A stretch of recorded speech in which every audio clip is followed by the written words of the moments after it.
positiva iguales de esa magnitud interactúan con una tercera carga Q de ese valor. Encuentre el trabajo realizado para mover Q de su posición a origen de coordenadas.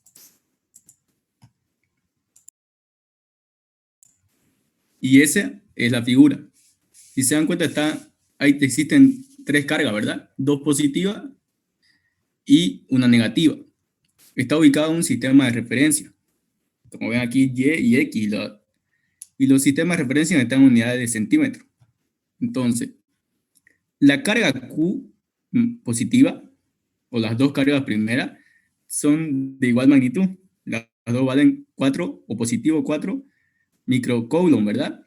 Y están ubicadas en 40 en el vector o en la posición 40 en el eje y menos 40 en el eje Y. ¿Está bien? Ahora, tenemos la carga Q mayúscula, que vale menos 9 microcoulomb. Y esa está ubicada en ese punto según el sistema de referencia, en 10 unidades en Y 50 unidades en el eje X. Por si acaso esta distancia están en centímetros, así que siempre hay que transformar al sistema internacional, ¿verdad? Entonces, ¿qué es lo que nos pide aquí? Lo que nos pide es encontrar el trabajo.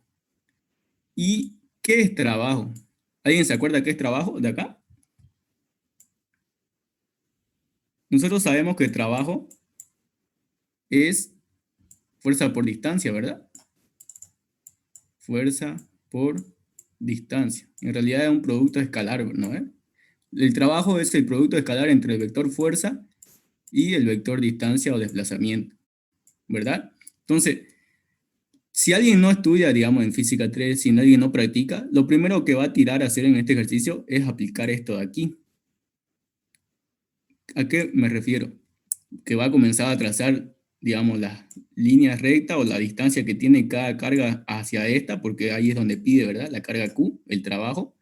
Y lo que va a proceder a hacer es calcular las fuerzas que actúan sobre esta carga Q. Aquí estaría una fuerza 1 y una fuerza 2, ¿verdad? ¿Y por qué lo pongo en dirección esa? Porque como son de signo distinto, se atraen, ¿verdad? La negativa tiende a ir hacia la positiva. Lo mismo pasa aquí. Entonces, estamos observando que están actuando estas dos fuerzas. Si lo sumamos vectorialmente, o sea, hallando su resultante, tendríamos una fuerza resultante así, ¿verdad? Digamos, más o menos.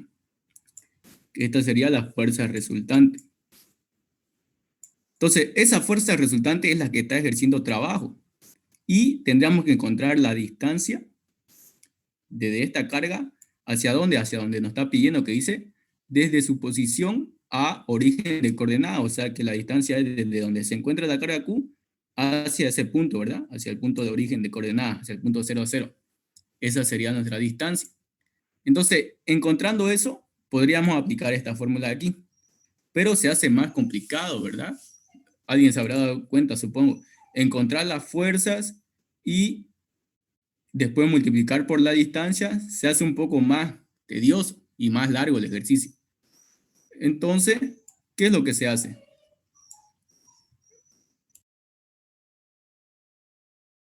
¿Qué es lo que se hace? Es lo siguiente. Hay que acordarse de algo muy importante, de esto de aquí. ¿Qué es esto? Es la diferencia potencial, ¿verdad? Un potencial eléctrico no es más que el trabajo efectuado sobre esa carga de prueba. Eso es, por definición, el potencial eléctrico. Entonces, si se dan cuenta aquí, en esta fórmula se encuentra lo que es trabajo. ¿Y cuál sería nuestra carga de prueba? Sería la carga que está moviéndose, ¿verdad? En este caso es la carga Q.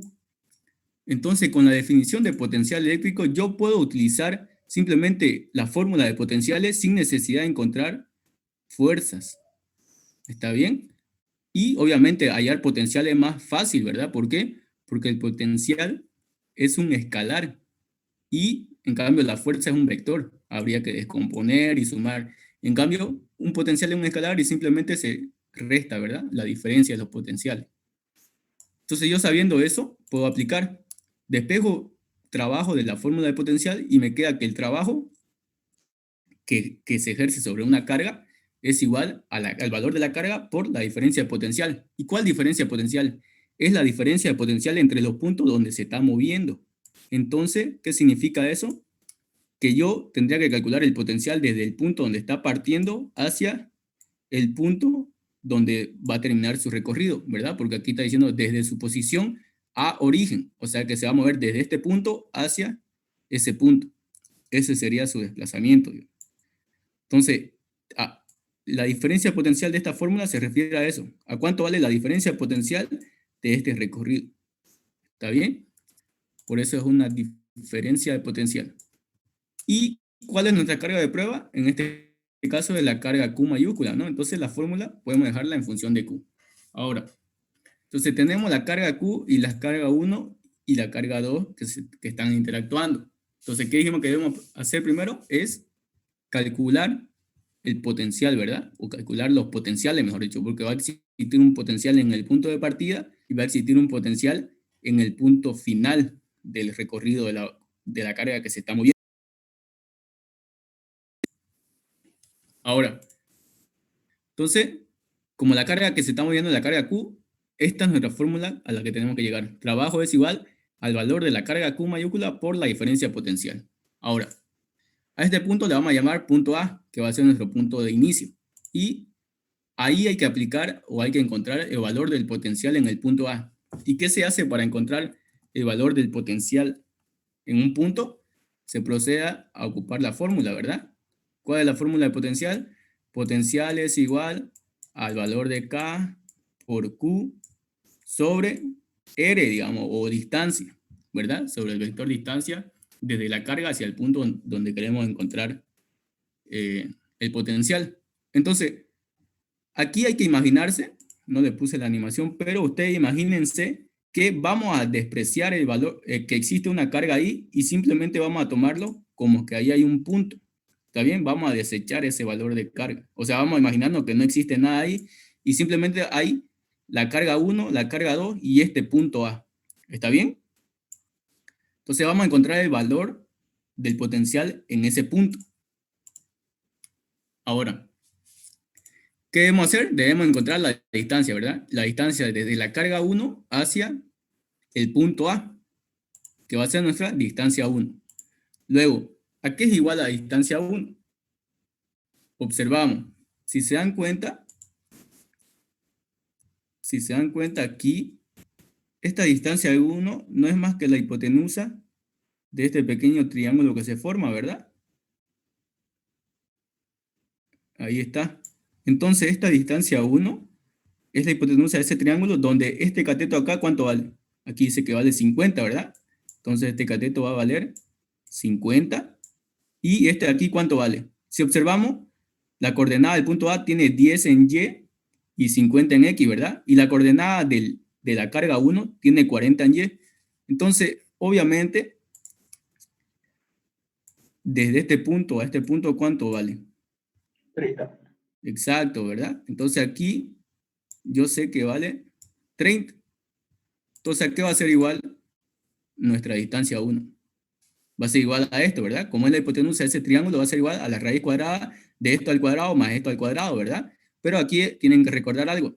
Se dan cuenta aquí hay algo muy importante. En el sistema de referencia, las unidades están en centímetros. Y ustedes, para utilizar esta fórmula con la constante K de 9 por 10 a la 9, que es la que todos se memorizan, la más fácil, ustedes deben utilizar las unidades de Q en coulomb y las unidades de distancia en metro. Entonces, como esto está en centímetros, sí o sí hay que llevarlo a metro. ¿Está bien? Entonces va a ser 0,5 al cuadrado más 0,3 al cuadrado. Y eso me da ese valor.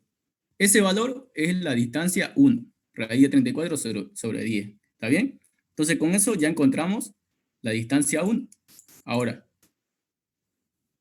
¿qué necesitamos para saber el potencial? Necesitamos el valor del potencial de la otra carga en ese punto. Entonces, vamos a encontrar la distancia 2. Y ahora, ¿a qué es igual esa distancia 2? Voy a borrar esto. ¿A qué es igual esa distancia? Yo creo que todos ya pueden observar ahí, ¿no? ¿Se dan cuenta? La distancia es la hipotenusa de este triángulo que se forma. ¿verdad? Donde aquí vale 50, porque es la distancia de esto, en el eje X. Y verticalmente, ¿cuánto vale? Si se dan cuenta, la carga 2 está ubicado en menos 40, ¿verdad? En la coordenada menos 40 en el eje Y. Y este punto aquí vale 10. Entonces, sumado eso, ¿cuánto da? Da 50, ¿verdad? Entonces ese cateto igual vale 50, porque si desde 0 hasta menos 40, ¿cuántas unidades hay? Hay 40, ¿verdad? Y desde 0 hasta ese punto hay 10, entonces 40 más 10, 50. Entonces se forma ese triángulo con unos catetos de 50 unidades cada uno, de 50 centímetros. Pero entonces nuestra distancia, como tiene que ser en metro, va a ser 0,5 al cuadrado más 0,5 al cuadrado. Y eso me da raíz de 2 sobre 2.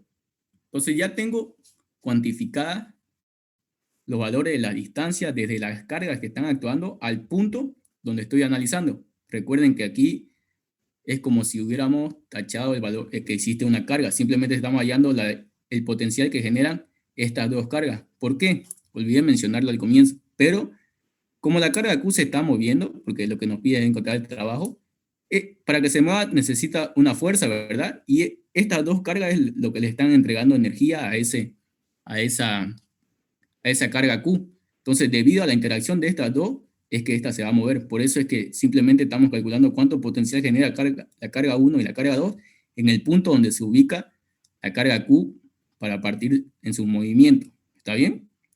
Entonces ya tenemos cuantificadas los valores de la distancia.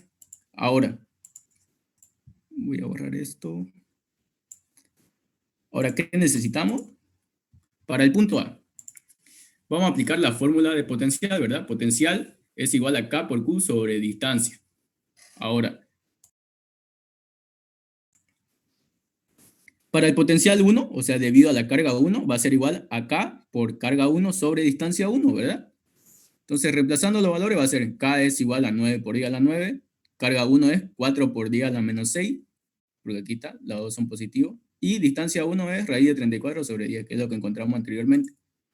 Entonces, introduciendo la calculadora, va a ser un valor de 61.739,5 voltios. Entonces, la carga 1 en el punto A me genera ese potencial. ¿Está bien? Ahora, vamos a proceder al cálculo del potencial debido a la carga 2 en el punto A. Entonces, el potencial 2 va a ser igual al valor de la constante K por la carga 2 sobre la distancia 2. Entonces, eso va a ser igual a 9 por 10 a la 9 por 4 por 10 a la menos 6 sobre la distancia 2, que es raíz de 2 sobre 2. Y eso me da 50.911,7 voltios.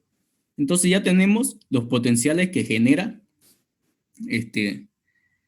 cada carga en el punto de partida de la carga Q, o sea, en el punto A. Pero a mí lo que me interesa es cuánto es el potencial en el punto A, ¿verdad? Entonces, para saber el potencial en el punto A no es más que la sumatoria de todos los potenciales que existen en ese punto. En este caso va a ser el potencial que existe debido a la carga Q1 y a la carga Q2, porque no existen más cargas, ¿verdad? Entonces, el potencial en A va a ser igual a la sumatoria del potencial 1 más el potencial 2. Y eso me da un valor de ese valor, 112.651,2 voltios. Entonces ya tengo el valor del potencial en el punto A. ¿Está bien? ¿Hasta ahí tienen alguna pregunta? ¿Todo bien? Todo bien. Ya, belleza. Entonces ya tenemos el potencial en el punto A. Ahora, ¿qué necesitamos? Necesitamos el potencial en el punto final de su recorrido, ¿verdad? Recordemos que la carga Q se va a mover desde este punto hacia el origen. Entonces, para nosotros va a ser, o le vamos a llamar O de origen, digamos. Entonces, necesitamos calcular el potencial en el punto O. Entonces, ¿qué necesitamos? Necesitamos la distancia desde la carga 1, hacia el origen, que vamos a llamarle D sub 0, 1, y la distancia desde la carga 2 hacia el origen, que igual le vamos a llamar de esa manera. ¿Está bien? Ahora, entonces, para el origen, vamos a tener una distancia 1, que vamos a llamarle de esta manera, que ¿cuánto va a ser? de la carga 1 al origen, vemos que es 40, ¿verdad? Entonces va a ser 0,4 metros. Y lo mismo pasa con de la carga 2 al origen. ¿Por qué? Porque sigue valiendo 40, solamente que negativo, porque está en el eje negativo. Entonces la distancia de la carga 2 al origen es 0,4 metros. Ahora, el potencial debido a la carga 1 en el origen es igual a la misma fórmula, solamente que va a cambiar la distancia, ¿verdad? Reemplazo y obtengo ese valor. Ese valor es el potencial debido a la carga 1 en el origen. Ahora, lo mismo debemos hacer para la carga 2 y nos da ese valor de 9000, o mejor dicho, 90.000 voltios. ¿Está bien? Pero lo que yo necesito es el valor total de potencial, ¿verdad? Que va a ser igual a la suma de los dos. Va a ser 90.000 más 90.000, que me da 180.000 voltios.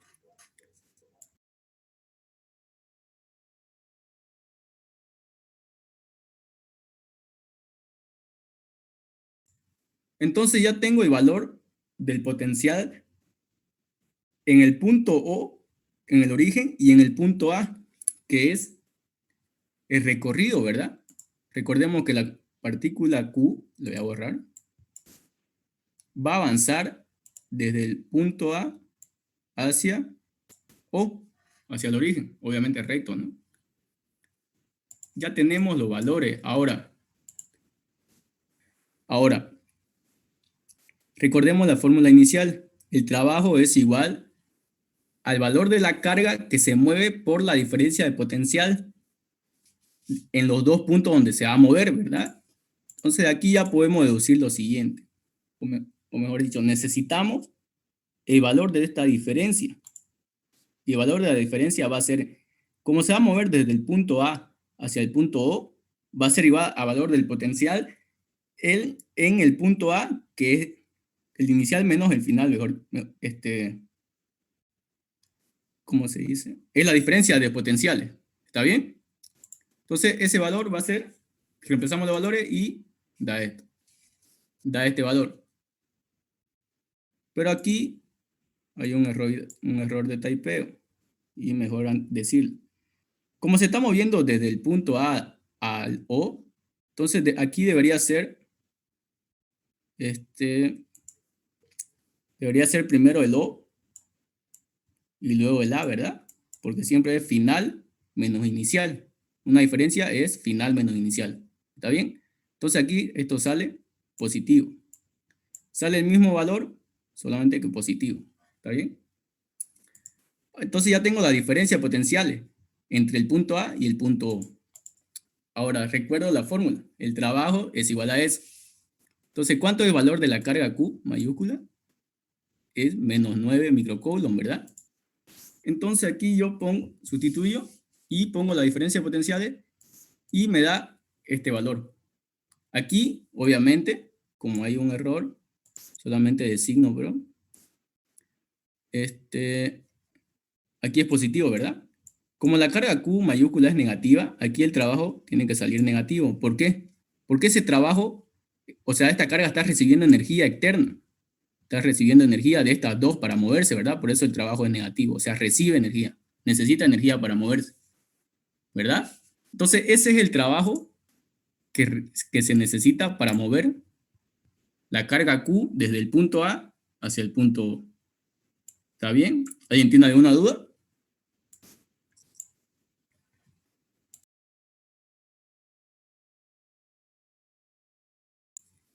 Bueno, creo que nadie, ¿no? Entonces, de esa manera, ustedes cuando vean trabajo, tienen que aplicar la fórmula de potencial. ¿Por qué? Porque si se ponen a utilizar la fórmula de trabajo igual a fuerza por distancia, le va a salir el mismo valor, pero es más largo. Repito, más fácil de hallar un potencial porque es escalar. En cambio, fuerza, para multiplicar por la distancia, es un vector, ¿verdad? La fuerza es un vector, entonces hay que descomponer, hallar ángulo y hacer un diagrama de cuerpo libre y todo eso. Se vuelve más largo el ejercicio. Entonces necesitan aprender a resolver con potenciales. ¿Está bien? Entonces, si nadie tiene alguna pregunta, vamos a ir. Ahora,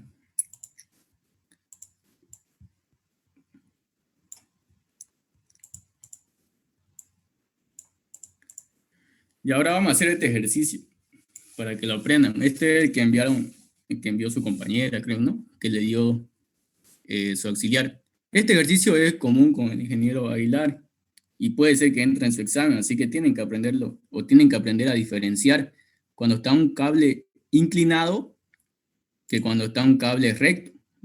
Creo que en la anterior ayudantía vimos, les mandé igual diapositiva, ¿verdad? De ejercicio resuelto. Si yo tengo un sistema de referencia YX, es fácil calcular cuando el cable está tirado ya sea paralelo al eje X o paralelo al eje Y, digamos aquí un punto. Es fácil, ¿por qué? Porque el diferencial de L varía ya sea respecto a Y o respecto a X, pero solamente respecto a una variable. En cambio, cuando, cuando el cable, como en este caso, está inclinado, ¿qué pasa ahí? Si yo agarro un diferencial de L, ¿no? Que está aquí, se dan cuenta que este diferencial de carga va a tener un diferencial de L que está inclinado. Por lo tanto, este dl depende de un dx y un dy. O sea que depende de dos variables.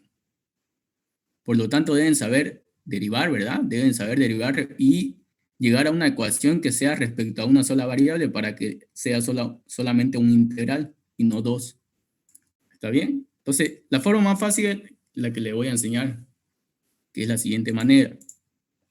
Aquí, se dan cuenta que este cable está en el eje negativo, ¿verdad? Tiene coordenadas negativas. Entonces, lo más fácil que pueden hacer ustedes es siempre intentar llevar el cable a un cuadrante positivo. ¿Para qué? Para que las diferencias no salgan con valores negativos. A veces se complica uno. Entonces, lo que vamos a hacer es mover este eje Y aquí. Y nos va a quedar de la siguiente manera. Como el eje Y lo estoy trasladando a donde nace el cable, me va a quedar de esa manera y las nuevas coordenadas son las siguientes. Aquí se mantiene 3 y como esto era -2, pero yo estoy trasladando el eje Y a -2, entonces donde era el punto final, o sea, donde era el eje Y, va a ser 2, ¿verdad? Simplemente estoy trasladando negativamente, entonces aquí va a ser la coordenada 2. Luego en coordenada 2, y como aquí era anteriormente 3, si ya estoy poniendo el sistema de referencia aquí, si lo estoy moviendo ahí, entonces ya sé que hasta este punto, ¿cuánto va a haber? Va a haber 2 más 3, ¿verdad? 5. Entonces, aquí está el valor de 5 y ahí es donde va a estar ubicado el punto P. ¿Entendieron eso de mover el sistema de referencia? Simplemente estamos trasladando el eje Y para que el cable esté en un cuadrante positivo. ¿Está bien? Entonces, ahora, después de hacer eso, se procede a aplicar la fórmula de campo. Entonces yo tengo aquí mi punto P. ¿Qué es lo que debemos hacer? Primeramente es agarrar un diferencial de carga y ese diferencial de carga respecto a ese punto va a tener cierta distancia, ¿verdad? Y en ese punto, vamos a llamarle esta distancia R, y en ese punto va a generar un diferencial de campo, ¿verdad? Entonces lo importante aquí es hallar el valor de esa R. ¿Por qué?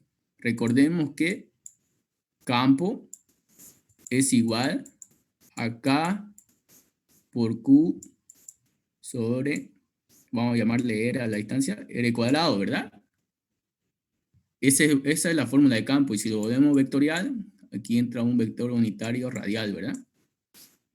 Entonces esa es la fórmula de campo, entonces necesitamos cuantificar cuánto vale esta R. Y aquí entra lo de cálculo de variable.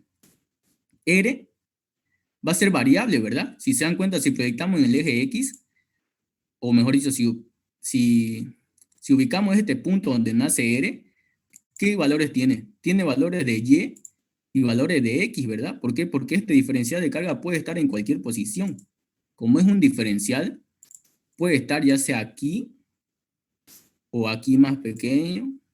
O sea, la cosa es que sus coordenadas del diferencial de carga varían, ¿verdad? Entonces uno lo tiene que dejar en función de variables, que van a ser en este caso Y y X, porque nuestro sistema de referencia es X, Y.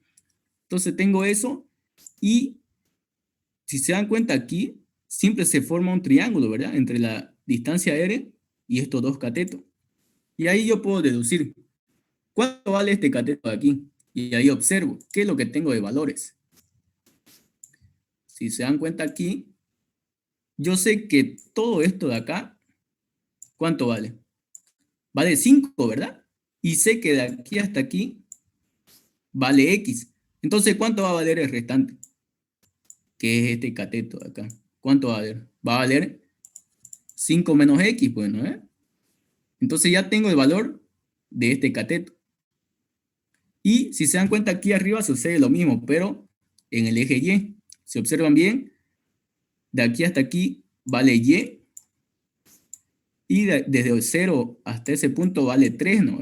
Entonces, ¿cuánto vale el restante? Vale 3 menos Y. Entonces, se dan cuenta que aquí R va a estar en función de dos variables, de X y Y. Por lo tanto, ya tenemos definida el valor de R. Y entonces el valor de carga, el diferencial de carga sobre esa línea recta de distancia R, va a generar un diferencial de campo. Y ese diferencial de campo, como es un vector, tiene que descomponerse en X y en Y, ¿verdad? Y al descomponerse, ¿qué necesito? O para descomponer, ¿qué necesito? Necesito un ángulo, ¿verdad? Y ese ángulo alfa viene y se repite aquí, en el mismo triángulo. Por lo tanto, yo puedo ya tener todas las variables definidas, simplemente analizando geométricamente. Entonces, recordando la fórmula, ya sea de campo pero diferenciado, va a ser el diferencial de campo es igual a K por lambda. ¿Qué es lambda? Lambda es la densidad longitudinal de carga, ¿verdad? Y por un dl sobre r cuadrado. Esta es la fórmula diferencial de campo. Entonces, como aquí observamos que el diferencial de campo es un vector, entonces debe descomponerse en x y en y. Entonces, el diferencial de campo en x, ¿qué va a ser igual? Si, como tenemos respecto al ángulo alfa, entonces va a ser igual al diferencial de campo por el coseno de alfa, ¿verdad? Y el diferencial de campo en el eje Y va a ser igual al diferencial de campo por el seno de alfa. Entonces ya tengo mi fórmula para encontrar el campo, pero se dan cuenta que necesito R y dl, ¿verdad? Y coseno y seno, entonces hay que encontrarlo en base a toda esta figura. Por lo tanto, ya vimos que R es la hipotenusa de este triángulo, ¿verdad? Entonces va a ser R al cuadrado es igual al cateto al cuadrado más el otro cateto al cuadrado, que va a ser 5 menos X al cuadrado más 3 menos Y al cuadrado. Ahora, coseno de alfa, ¿qué es igual? Si observamos bien el triángulo que está dentro, vemos que este es su cateto adyacente y esta es su hipotenusa, ¿verdad? Entonces, coseno de alfa va a ser 5 menos X sobre R. Y si hallamos el seno, como su cateto opuesto a alfa es este de acá, va a ser 3 menos Y sobre R, que es cateto opuesto sobre adyacente. Va, mejor dicho, sobre hipotenusa. Entonces ahí ya tengo todo, ¿verdad? Se dan cuenta que ya encontré coseno, seno, R en función de las dos variables. Y es ahí el detalle de por qué es un poco más difícil esto. Cuando existen cables paralelos a los ejes, solamente quedan en función de una variable, ya sea X o Y. Pero aquí existen dos variables. Entonces hay que llevarlo a una sola. ¿Por qué? Por esta misma razón. Si observamos aquí, hay un dl, ¿no? Lo que dije al comienzo. Va a existir un diferencial de L, un diferencial de longitud aquí, y ese diferencial de longitud está en función del diferencial que crece en X y el diferencial que crece en Y, ¿verdad? Porque recordemos que un diferencial es una parte sumamente pequeña, ¿no? Entonces, si yo tengo un diferencial de L aquí que crece con esa inclinación, entonces aquí debe crecer igual una cierta cantidad en X y una cierta cantidad en Y, ¿verdad? Si se dan cuenta, es un pequeño triángulo, sumamente pequeño. Entonces, dl no es más que, por Pitágoras va a ser dl al cuadrado es igual a dx al cuadrado más dy al cuadrado, ¿verdad? Entonces, aquí observamos que la longitud del cable inclinado, su diferencial depende de dos diferenciales, ya sea de x o y.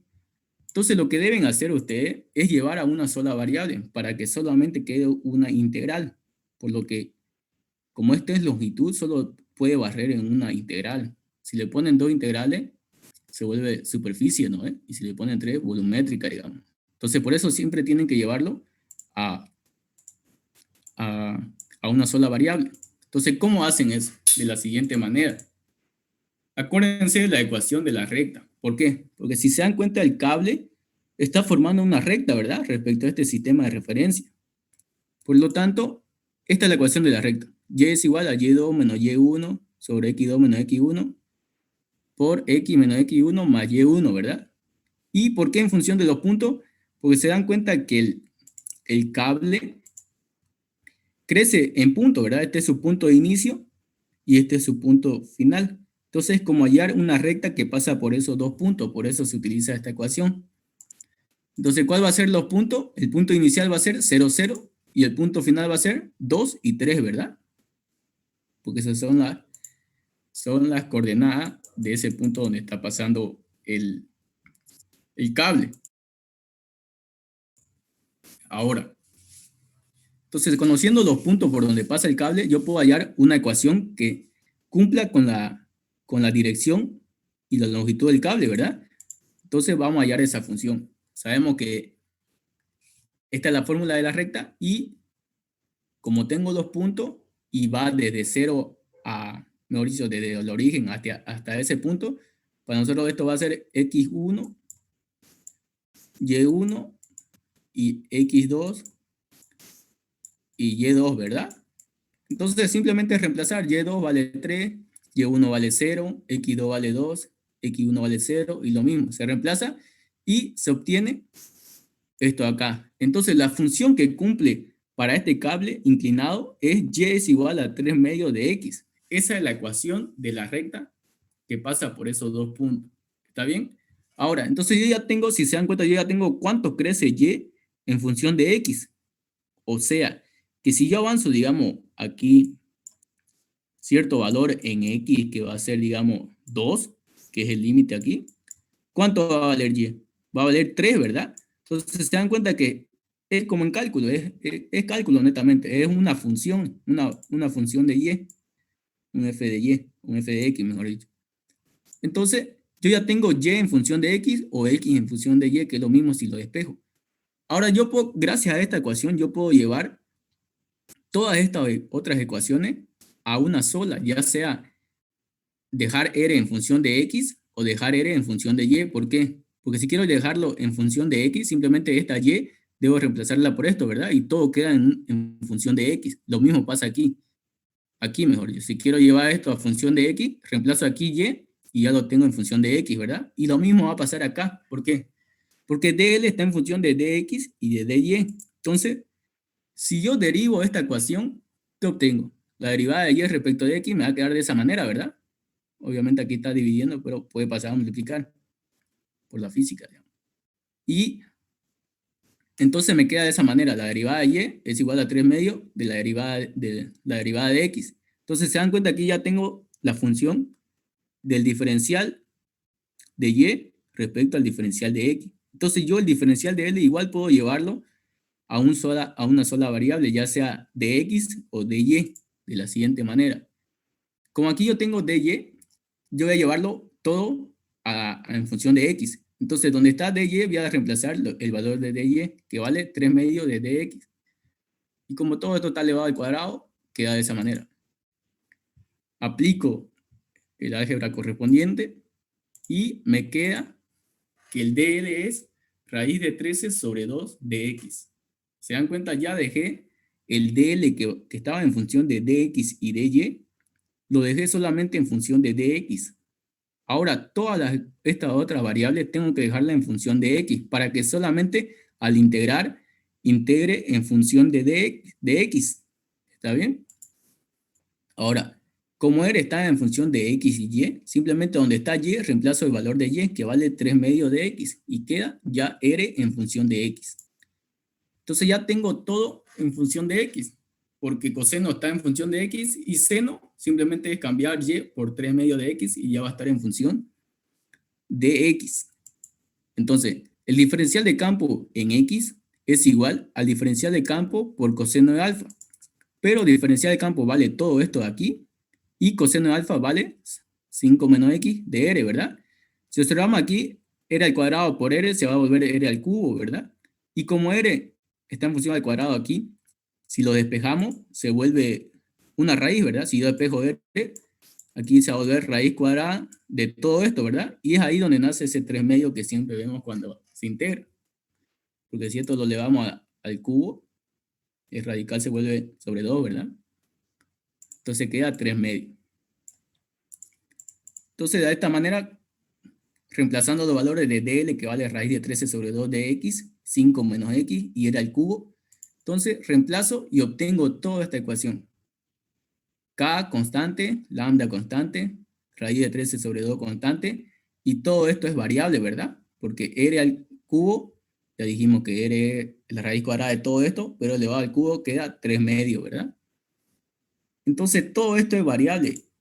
Todo eso, si yo quiero encontrar el campo, todo esto debe ser integrado, ¿verdad? Entonces una integral y me queda de esa manera. Ahora, ¿cuáles son los límites de integración? ¿Alguien puede decir? ¿Cuáles son los límites de integración de este cable?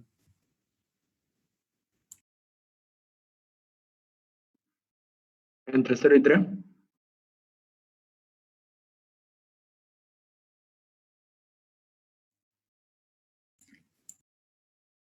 0 y 3. ¿Y 3? No. ¿Por qué? Acuérdate que todo lo llevamos en función de x. Entonces, ¿cómo varía Antes. este cable en función de x? Si te das cuenta, va de 0 a 2, ¿verdad? Pero, ah, ¿Verdad? Porque su proyección es esta. Entonces, en x va de 0 a 2. Si hubiéramos llevado todo a función de y, o sea, el diferencial de L en función del diferencial de y esta R en y igual, entonces ahí los límites de integración serían de 0 a 3. ¿Te dan cuenta? Ese es un error común igual entre los estudiantes, no saber poner cuáles son los límites de integración. Y siempre los límites de integración van en función de la variable que han dejado su fórmula. ¿Está bien? Entonces, en este caso, como x estaba yendo de 0 a 2, o sea, el cable está yendo proyectado en el eje x de 0 a 2, entonces los límites van a ser de 0 a 2. Integrando va a dar eso de ahí. Raíz de 34 sobre el 51. Entonces, reemplazando los valores de k y lambda, queda de esa manera. Y nos da un valor de eso. Ahora, aquí antes de continuar, cuando ustedes prueben, digamos, cuando practiquen en su casa, este mismo ejercicio cualquiera, si quieren comprobarlo, puede ser que este valor sea erróneo. ¿Por qué? Porque yo, por hacerme el vivo, digamos, metí esta integral a mi calculadora casi y se controló. Así que ya no sé si esta multiplicación da eso. ¿Está bien? Es un chiste, digamos, pero nunca metan una integral tan grande a una calculadora casi. Esa que todos tenemos, la carnicera común, ¿verdad? Se descontroló, así que no sé si esta multiplicación está correcta. Pero el procedimiento es ese, digamos. Una vez hecho la integral, simplemente multiplican con los valores de lambda y k y nos va a dar el valor. ¿Está bien? ¿Entienden a lo que me refiero, no? El error que podría ser o no. sí. Bueno, ya. Entonces, un consejo, nunca metan una integral tan grande a la calculadora, esas casi, las comunes, se descontrolan. Pero ese es el procedimiento. Entonces, entienden, ¿no? Cuando está una vez llevado a una sola variable, hay que fijarse bien dónde están los límites de esa variable. En este caso, de 0 a 2, entonces se reemplaza y se obtiene ese valor.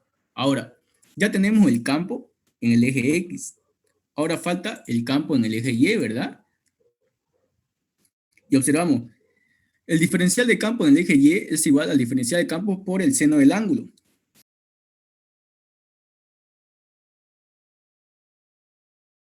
Entonces, diferencial de campo es esa fórmula y seno del ángulo vemos que es 3 menos y sobre r, ¿verdad?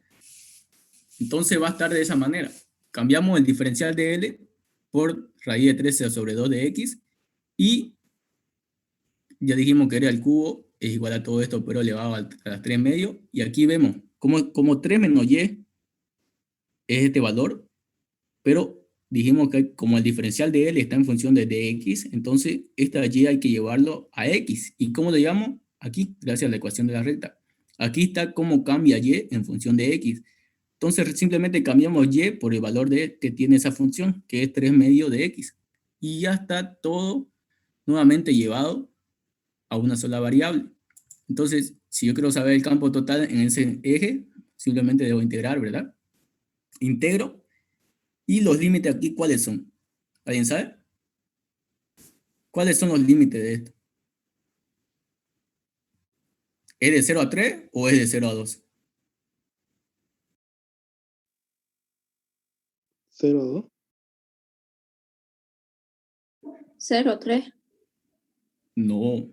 0, Los 2 porque límites, está en función de x. exacto. Igual ese es otro error. Creen que porque están analizando el campo en el eje Y, los límites de integración van a ser el eje Y, pero no. Recuerden que su variable y su diferencial de variable están en función de X. Entonces, siguen siendo los mismos valores en el eje X, digamos. Que en este caso sigue siendo 0 a 2. ¿Entienden, no? Yo le hago responder porque tienen que darse cuenta de eso. Y este ejercicio puede salvar su materia. Entonces, ya dijimos que los límites de integración, como está en función de x, siguen siendo los valores en x. Entonces va a ser de 0 a 2. Integramos todo esto, obviamente mediante calculadora, y nos da ese valor de ahí. Entonces reemplazamos valor de k y valor de lambda, y multiplicado por todo eso, da ese valor. Entonces, ese valor es el valor del campo resultante debido a ese cable inclinado en el punto P, pero en el eje Y. Entonces ya tengo el campo en el eje X y el campo en el eje Y. Pero a mí lo que me pide es el campo en el punto P, ¿verdad? Entonces, ¿qué significa eso? Significa que debo hallar la resultante de estos dos vectores, que es, ¿no?, simplemente hallar el módulo, que es la raíz cuadrada del cuadrado de cada uno de los componentes. Entonces va a ser EX al cuadrado más EY al cuadrado. Y nos queda que el campo total en el punto P, o sea, el módulo del campo en el punto P, es ese valor. Y obviamente sus unidades son Newton sobre Coulomb. Ahora, siempre cuando encuentren campo en física 3, siempre cuando encuentren un campo, tienen que hallar su dirección. Y para hallar la dirección simplemente es la tangente inversa del valor que tiene el campo en Y, o sea, la componente en Y sobre la componente en X. Y nos da que su dirección es 15,5 grados. Entonces este campo vale esto y está dirigido con un ángulo de 15,5 grados en esa dirección y en ese sentido. ¿Está bien? ¿Entendieron? Esa es la manera como deben trabajar ustedes cuando vean un cable inclinado. Ese cable puede estar ya sea así, ya sea como está ahorita, o puede estar para abajo, o así, o un poco más agachado, así, digamos. Puede estar como cualquiera, pero inclinado. Y se trabaja de esta manera. Siempre recuerden, cuando vean inclinado, tienen que hallar una ecuación de la recta, derivar y así llevar todas las variables conocidas de la fórmula de campo a una sola variable, ya sea X o y integrar. ¿Está bien? En mi examen, en mi primer parcial, cuando yo pasé la materia, puso un ejercicio. El primer ejercicio fue de cargas puntuales, el segundo ejercicio fue este, y el tercero fue de capacitores. Y obviamente con el ingeniero Aguilar, yo creo que si alguno ha pasado, de los tres que pone, solamente deben hacer dos, ¿verdad? Entonces, aquí un consejo: si ustedes ven este ejercicio y su primer ejercicio es cargas puntuales y el final es capacitores, obviamente no hagan este, ¿no? Porque aquí se pueden equivocar. En cambio, en cargas puntuales es más fácil y en capacitores también, ¿verdad? Pero hay veces que pone simplemente este y otro, así que sí o sí tienen que hacerlo, ¿entienden, no? Entonces, ¿tienen alguna duda de cómo hacer este ejercicio?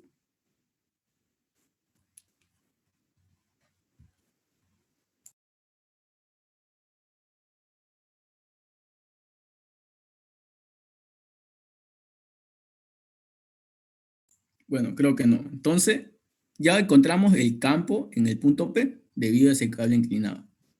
Ahora, como inciso B, creo que eso tenía hallar una fuerza, ¿verdad? Decía, si se coloca una carga Q de ese valor en el punto P, calcular la fuerza, módulo y dirección. Entonces, ¿qué teníamos nosotros? Teníamos esta figura y encontramos el campo en X, el campo en Y, y encontramos el valor del campo resultante y su dirección, ¿verdad? Entonces, se dan cuenta que aquí, digamos, como ya sabemos cuánto vale el campo y tenemos su dirección, ahora nos pide encontrar cuánto vale la fuerza si es que en ese punto P existiera este valor de carga o existiera una carga con este valor. Entonces, imaginemos que ahí existe esa carga Q. Ahora, nosotros ya tenemos el valor del campo. Y recordemos la teoría. Sabemos que campo es fuerza sobre carga, ¿verdad? Entonces, vectorialmente, la fuerza que está aplicada sobre un vector campo tiene la misma dirección y sentido. Y por fórmula, el campo es igual a fuerza sobre carga. Entonces, como yo quiero saber la fuerza que se aplica en ese punto debido a que existe una carga y un campo, entonces simplemente despejo fuerza es igual a carga por campo. Y como la fuerza y el campo son vectores, recuerden bien, esto es vector y esto es vector, entonces la fuerza sigue la misma dirección y sentido que el vector campo. ¿Está bien? Entonces, como yo ya tengo la dirección y el módulo del campo, simplemente es multiplicar, ¿verdad? Fuerza es igual al valor de la carga por el valor del campo. Q vale 10 microcoulomb, entonces a 10 por 10 a la menos 6, y por el valor del campo, que va a ser todo eso, y eso me da un valor de fuerza igual a 1,92 newton. ¿Y qué dirección tendría esa fuerza? Lo mismo, tendría la misma dirección que tiene el campo. O sea que la dirección de la fuerza es igual a 15,5 newton. ¿Se dan cuenta? Simplemente con conocer eso, ya está. Si alguien no sabe esto, digamos, ¿qué hubiera hecho con este enunciado? Hubiera hecho diferenciar otra vez este cable y hallar la interacción de fuerza con esa carga, ¿verdad? Y tendría que volver a integrar y todo, y saldría lo mismo. Entonces deben recordar todas las fórmulas que existen en electrostática, para que así no hagan trabajo en vano. Porque yo he visto gente que no recuerda esto, y entonces, ¿qué haría aquí? Otra vez tendría que agarrar un diferencial de carga, hacer esa línea, y fuerza es igual a ¿qué? Acá por Q sobre R al cuadrado, ¿verdad? Ese valor, pero como esto es un diferencial, esto se debe derivar, ¿verdad? Y como aquí una carga es puntual y la otra no, entonces una es variable, y ahí entra el cálculo, ¿verdad? Y se vuelve más complicado. Entonces, conociendo esta simple fórmula, ya usted conocido el campo, que obviamente sale de la integración, ya no vuelven a integrar nuevamente. ¿Se dan cuenta? ¿Entendieron? Entonces, de esa Sí, o manera, sea, si lo hacemos así por integrales, el ingeniero acepta que lo hagamos con calculadora. O sea, en el caso, ¿no? Que lo hagamos directo a la integral. claro, acepta, sí o sí tenés que hacerlo con calculadora, o sabés vos integrar bien, bien, bien, ¿sabes? Sí, pero no hay que confiar, ¿no? Claro, exactamente, porque no, en un examen no vas a tener tiempo, el ingeniero da una hora nomás, y como son dos ejercicios, tenés que repartirlo entre media y media, ¿no? Pero si sos un crack, digamos, como mi amigo Erwin, digamos, lo resuelves rapidinho, pues, porque tiene una fórmula, ¿no? Esa forma de integrar. Así que si sos un crack, digamos, para integrar, no necesitas calculadora. Pero si no querés confiarte, obviamente usa calculadora. ¿Está bien? Ya, gracias. Listo. Ya cualquiera dio, pero yo lo tomo de ejemplo a mi amigo, digamos, porque lo conozco y veo que se tiró, creo que todos los libros de cálculo ese. Así que, pero si alguien de acá sabe integrar bien, bien, lo hace a mano, no hay problema, ¿no? Y todavía el ingeniero lo va a ver y ya te aumenta el punto, yo creo. Pero les recomiendo que lo hagan por calculadora. Entonces, ahora, de esa manera ya encontramos el campo y la fuerza. ¿Tienen alguna pregunta de esto? Y recuerden, esta fórmula es importante, porque el ingeniero Aguilar a veces pregunta eso, ya sea en cargas puntuales o cargas distribuidas, digamos que te dé dos cargas y te pida hallar primero el campo en este punto, luego el inciso B dice lo mismo que esto, digamos, si existiera una carga en ese punto, ¿cuánto vale la fuerza? Y hay otros que como no conocen esta fórmula, nuevamente hacen el cálculo total, van a hacer la interacción entre estas dos cargas, luego la interacción y sumar vectorialmente las fuerzas y todo eso, ¿verdad? Pero en cambio, conociendo esto, simplemente como ya calculaste el campo en ese punto, le pones la carga que vale Q y lo multiplicas y ya sale el valor de la fuerza. ¿Está bien? Así que no cometan ese error de volver a calcular cosas que ya tienen calculadas. Recuerden esta fórmula. Campo es igual a fuerza sobre carga. ¿Está bien? Entonces ahora vamos a hacer otro ejercicio. Ahora está de acá. Dice, se tiene dos cargas puntuales positivas fijas, como se muestra en la figura, y están cargadas de igual manera. Dice, una tercera carga Q está suspendida en un hilo y se encuentra en equilibrio. ¿Qué ángulo forma el hilo con la vertical? Y esta es la figura. Antes que nada, creo que este ejercicio ya lo hicimos, ¿no? ¿O no? Por favor, respondan. No, ¿no? No lo hemos hecho. Ah, ya, creo que se me vino como un déjà vu, pero creo que no. Entonces. Parecido, pero no. Ya. Era una quilátero el que hicimos. Ah, sí, sí, sí. No, entonces este es otro. Ya. Entonces aquí, ¿qué es lo que pide? Pide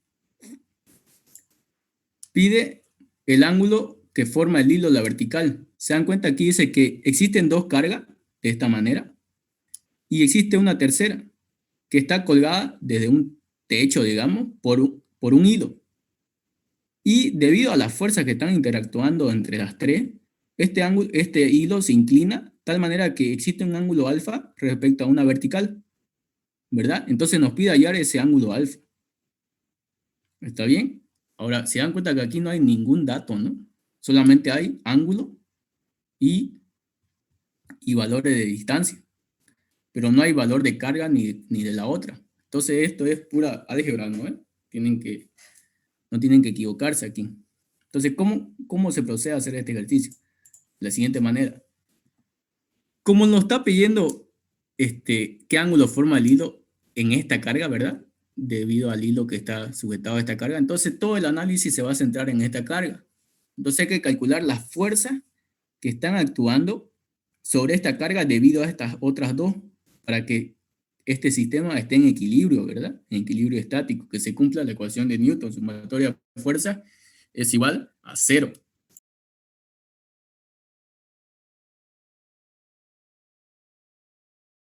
Entonces, ¿qué se procede a hacer? A encontrar la interacción de fuerza. Tenemos la carga Q mayúscula con la carga Q minúscula, va a generar una fuerza, ¿verdad? Y como esta es negativa y esta es positiva, la fuerza va a ser de atracción, ¿verdad? Entonces ahí tenemos el vector fuerza 1. Luego lo mismo, entre la carga Q y la carga Q mayúscula, existe una fuerza que está en la misma línea de la distancia. Y como la carga Q mayúscula es positiva y la carga Q minúscula es negativa, entonces de igual manera existe una fuerza 2 que es de atracción, ¿verdad? Entonces esta carga y esta carga están jalando de esa manera a esta carga Q minúscula. Entonces para que esta no se venga aquí, ¿qué debe pasar? Este hilo que está colgado debe ejercer una tensión, ¿verdad? Debe ejercer una tensión. Entonces ahí existe una tensión, una fuerza de tensión en el hilo. Ahora lo que nos está pidiendo es cuánto vale ese ángulo de inclinación de esta tensión, visto de forma vectorial.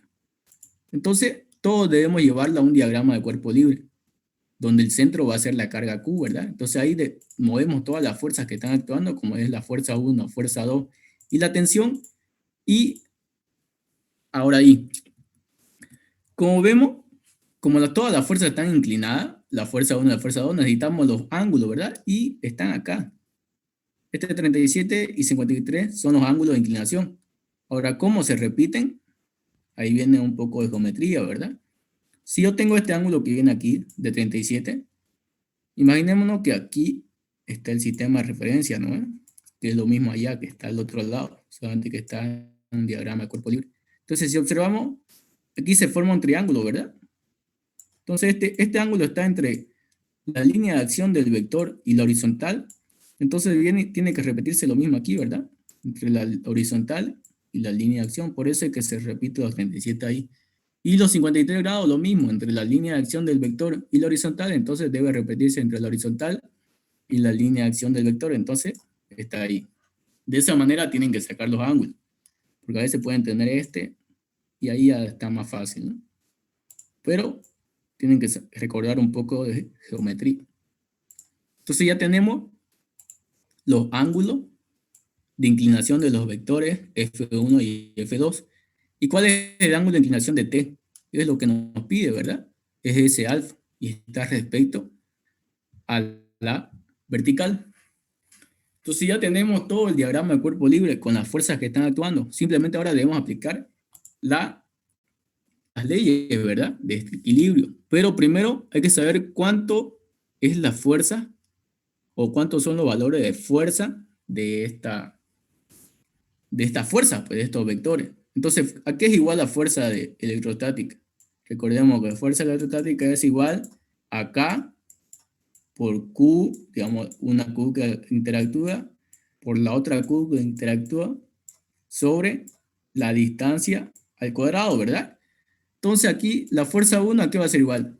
La fuerza 1 va a ser al producto de esta carga por esta carga por la constante K sobre la distancia que es 8 centímetros, ¿verdad? Entonces ahí tenemos la fuerza 1. Va a ser K por Q minúscula por Q mayúscula sobre la distancia, que ¿cuánto es? Es 8 centímetros. Entonces tiene que estar en metros, va a ser 0,08 al cuadrado. ¿Está bien? Entonces ya tenemos la fuerza 1. Ahora, de igual manera, la fuerza 2, pero simplemente va a cambiar la distancia, ¿verdad? Q por K sobre la distancia al cuadrado, en este caso es 6 centímetros, va a ser 0,06 al cuadrado. Ya tengo el valor de las dos fuerzas, que obviamente está en función del valor de Q minúscula y el valor de Q mayúscula, ¿verdad? Y el valor de K, que es una constante. Pero se dan cuenta que está en función de eso, entonces hay que aplicar álgebra. Entonces, para que esto esté en equilibrio, debe existir que las sumatorias vectoriales en los dos ejes sean iguales a 0, ¿verdad? Por Newton. Entonces, primero, sumatoria de fuerza en X es igual a 0. Si yo, como ustedes ya están en física 3, ya pueden descomponer, ¿no? En su mente. Digamos, si esto lo tiro aquí, va a existir una T en X. Si esto lo tiro ahí, va a existir una fuerza 1 en X. Si esto lo tiro aquí, va a existir una fuerza 2 en X y así, ¿verdad? Y lo mismo pasa para Y y para Y. Entonces, simplemente descomponer los vectores. Entonces, todos los vectores que existen en el eje X deben sumarse y tienen que ser igual a 0. Entonces, ¿qué tenemos? Tenemos la tensión en X, que va en el eje positivo, entonces va a ser positivo, más la fuerza 1 en X, que de igual manera va en el eje positivo, entonces va a ser más la fuerza 1 en X, y si observamos aquí la fuerza 2, si la tiramos en el eje X, está yendo hacia el lado negativo, ¿verdad? Entonces va a ser menos fuerza 2 en X. Entonces ahí como vemos que los ángulos barren respecto al eje X, entonces todas las proyecciones de los vectores en el eje X van a ser la función coseno y todos los vectores proyectados en el eje Y van a ser la función seno, excepto, o sea, para F1 y para F2. Pero para T, como el ángulo alfa está barriendo respecto al eje Y, sus proyecciones en X van a ser seno y sus proyecciones en Y van a ser coseno, o sea, lo contrario. Esas proyecciones están en función del ángulo, ¿verdad? De dónde está barriendo. Entonces vamos a tener que tensión en X es igual a tensión por el seno del ángulo, alfa, más la fuerza 1 por el coseno de 37, que está aquí, menos la fuerza 2 por el coseno de 53, y eso es igual a 0. Entonces, aquí reemplazo los valores de fuerza 1 y fuerza 2, que son estos dos de acá, y me queda de esa manera, ¿verdad? Si yo lo acomodo de una forma mejor, se dan cuenta que K, Q y Q son el mismo valor, ¿verdad? Entonces puedo factorizarlo y todo eso pasar al otro lado para que me quede esa igualdad, que tensión por el seno de alfa es igual al producto de esas tres variables, o dos, mejor dicho, y K constante, por ese valor que está en función de los cosenos y de las distancias al cuadrado. ¿Está bien? Entonces ya tengo una primera ecuación que me va a ayudar a determinar lo que estoy buscando, que es el ángulo alfa, que está aquí. Ahora, como ya no existe más fórmula que aplicar en el eje X, ahora nos vamos al eje Y. La sumatoria de fuerza en el eje Y es igual a 0. Entonces ahí obtenemos que todas las proyecciones en el eje Y deben sumarse. Tenemos TY positivo menos fuerza 1 en Y menos fuerza 2 en Y, ¿verdad? Todo eso debe ser igual a 0. Entonces ahí aplicamos la decomposición de vectores, que va a ser TY es igual a T coseno de alfa menos fuerza 1 en Y es igual a fuerza 1 por seno de 37, por acá, y menos fuerza 2 por seno de 53. Entonces, ya tenemos todos los vectores que están actuando en el eje Y.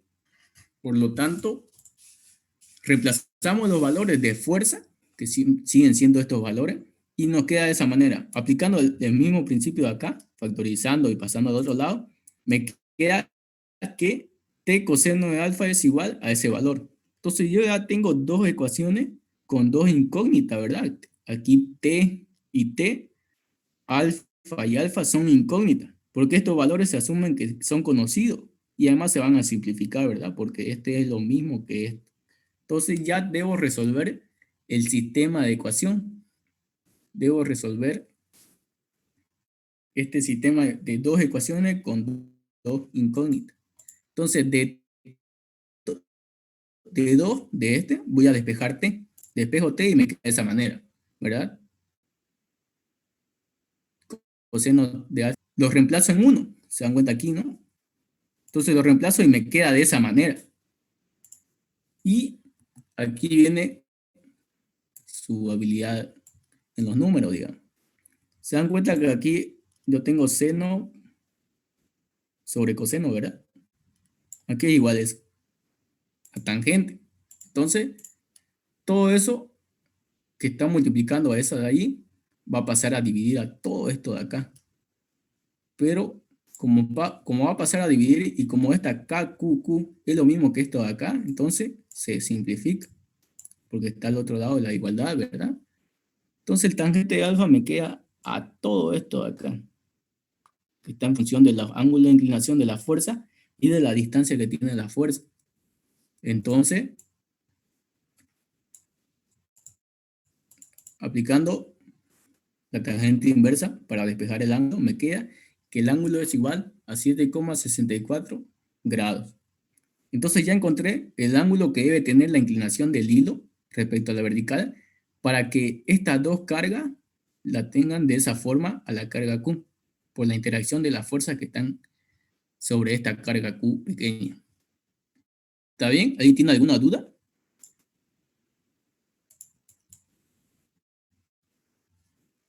¿Nadie?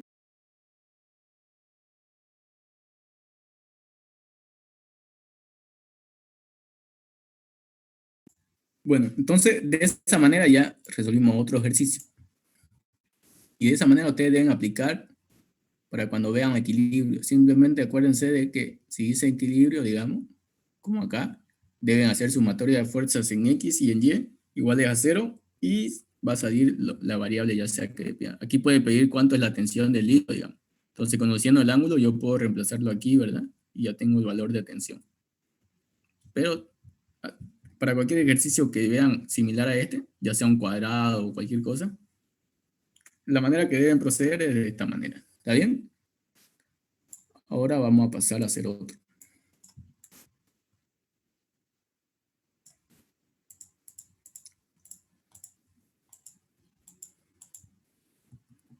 Ya. Aquí está otro. Este ejercicio es un poco, no es complicado, pero para alguien que no sabe bien vectores, le va a parecer un poco complicado. Igual puede ser, o sea, esto es ejercicio de cargas puntuales. La diferencia es que solamente te da este enunciado, no te da ni figura ni nada. Dice la carga Q1 y con esos valores Q2, Q3 se hallan en los puntos y dadas coordenadas de puntos, del 1, del 2 y del 3. Inciso A, hallar el campo eléctrico, módulo de dirección. Y inciso B, potencial eléctrico en este punto. O sea que hay que hallar el campo eléctrico y el potencial en este punto.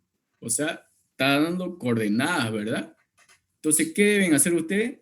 Primeramente, dibujar un sistema de referencia, ¿verdad? Y como se dan cuenta que aquí el punto tiene coordenadas X, Y y Z, entonces tienen que hacer un sistema de referencia tridimensional, que es el X, Y, Z. Entonces, ahora hay que dibujar los puntos y las ubicaciones de cada carga. Entonces vamos a proceder con el primer punto. Tiene 0 en X, no avanza nada.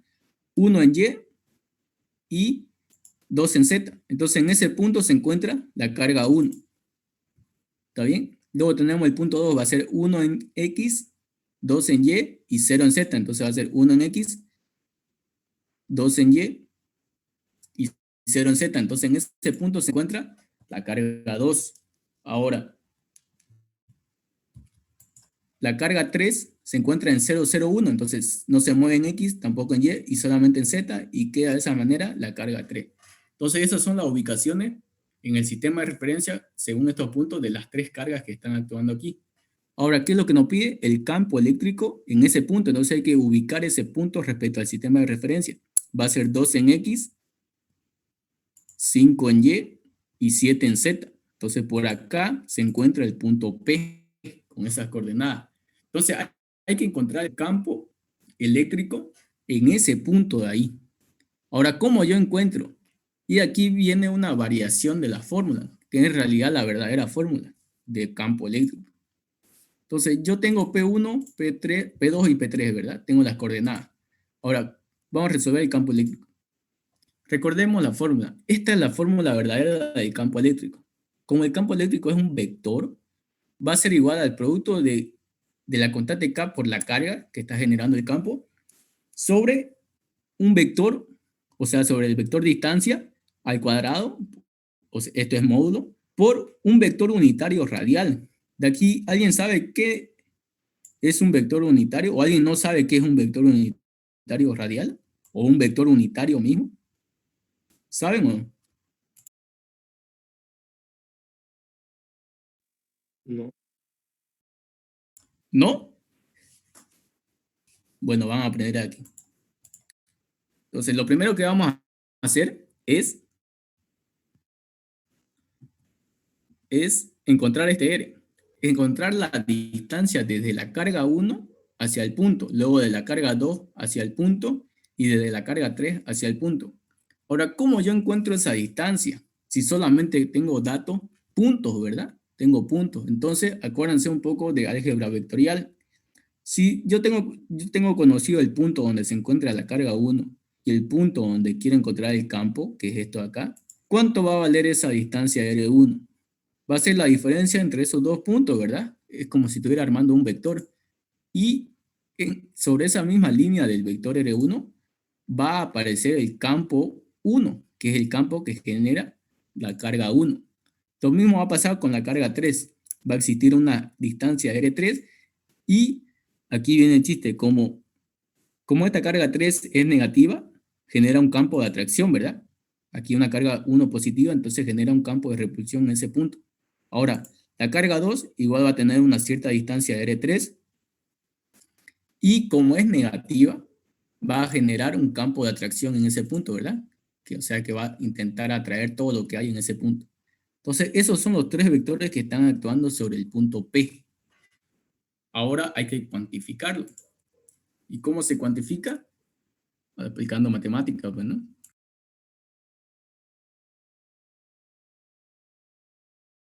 Entonces, ahora, lo primero que encontrar es los valores de R1, R2 y R3. Ahora, ¿cómo encontramos los valores de R1, R2 y R3? Aplicando vectores, pues, ¿no? Aplicando álgebra vectorial.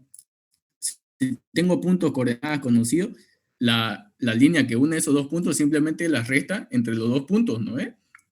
Entonces, como R1 está partiendo desde la posición de la carga 1 hacia el punto, entonces va a ser el punto menos el valor de la coordenada de la carga, ¿verdad? Entonces va a ser 2, 5, 7 menos P1, que es 0, 1, 2. ¿Y cómo se resta vectorialmente? Simplemente esto menos esto, luego esto menos esto, y luego esto menos esto. Entonces 2 menos 0 me queda 2, luego coma. 5 menos 1 me queda 4, coma. 7, 2 me queda 5. Entonces, esta es el valor del vector que une el punto 1 con el P. Ahora, aquí viene lo de unitario. ¿Qué es un vector unitario? ¿Qué significa este vector unitario radial? Ese vector unitario radial es un vector que tiene la misma dirección de este vector que está distancia, de este vector distancia R, pero solamente que su módulo es 1. O sea, su valor de módulo es 1. Por lo que ese vector unitario simplemente me ayuda a determinar la dirección del vector. Porque uno multiplicado por cualquier cosa sigue siendo el mismo valor de la otra cosa, ¿verdad? No altera en nada. ¿Y cómo se halla el valor de un unitario? ¿A qué es igual a un unitario? Un unitario es igual al vector, digamos, vamos a llamarle vector A, sobre el módulo del vector. Eso es un unitario. ¿Está bien? Eso es un unitario radial. ¿Por qué es unitario radial? Porque sigue la dirección de R. ¿Está bien? Entonces, aplicando esto de acá, yo puedo encontrar el vector unitario radial de 1. ¿Por qué? Porque simplemente va a ser el vector unitario radial 1 es igual, o mejor dicho, al vector R1 sobre el módulo de R1, ¿verdad? Si yo aplico eso, me queda de esta manera. ¿Por qué? Porque aquí yo tengo el vector R1. Estos dos significan X, 4 en Y y 5 en Z, o sea, 2Y más 4J más 5K, ¿verdad? ¿Y cómo se halla el módulo de R1? Simplemente aplicando raíz cuadrada y elevando al cuadrado cada uno de los componentes. O sea, Pitágoras en 3 dimensiones, ¿verdad? Entonces tengo el valor del unitario, radial 1. Si aplico, me queda de esa manera. Como lo de arriba es un vector, no se puede tocar, entonces eso se mantiene y abajo simplemente queda 3 raíz de 5. Entonces este es el unitario radial de 1 y su módulo de R1 es 3 raíz de 5, porque es lo de abajo, ¿no es? Entonces ya tengo conocido el vector R, vector y módulo, y ya tengo su unitario radial. Entonces ahora ya puedo aplicar la fórmula. El campo vectorialmente en 1 es igual a K por Q1 sobre R1 sobre el módulo de R1 al cuadrado por el unitario radial 1. Reemplazo los valores y obtengo K es 9 por 10 a la 9, Q1 es 2 por 10 a la menos 6, R1 al cuadrado es 3 raíz de 5 al cuadrado por el unitario radial, y el unitario radial es todo esto, ¿verdad? Entonces es 2i más 4j más 5k sobre 3 raíz de 5. Y ahí me queda de esta manera. Si se dan cuenta, esta fórmula aquí ya bota vectorialmente todo el vector. Bota su componente en i, su componente en j y su componente en k. Ahora yo creo que aquí alguien debe estar preguntándose cómo llegó de todo esto a simplemente eso de ahí. Y aquí algo muy importante. Yo lo voy a acomodar de esta manera. Imaginen que esto es 9 por 10 a la 9 por 2 por 10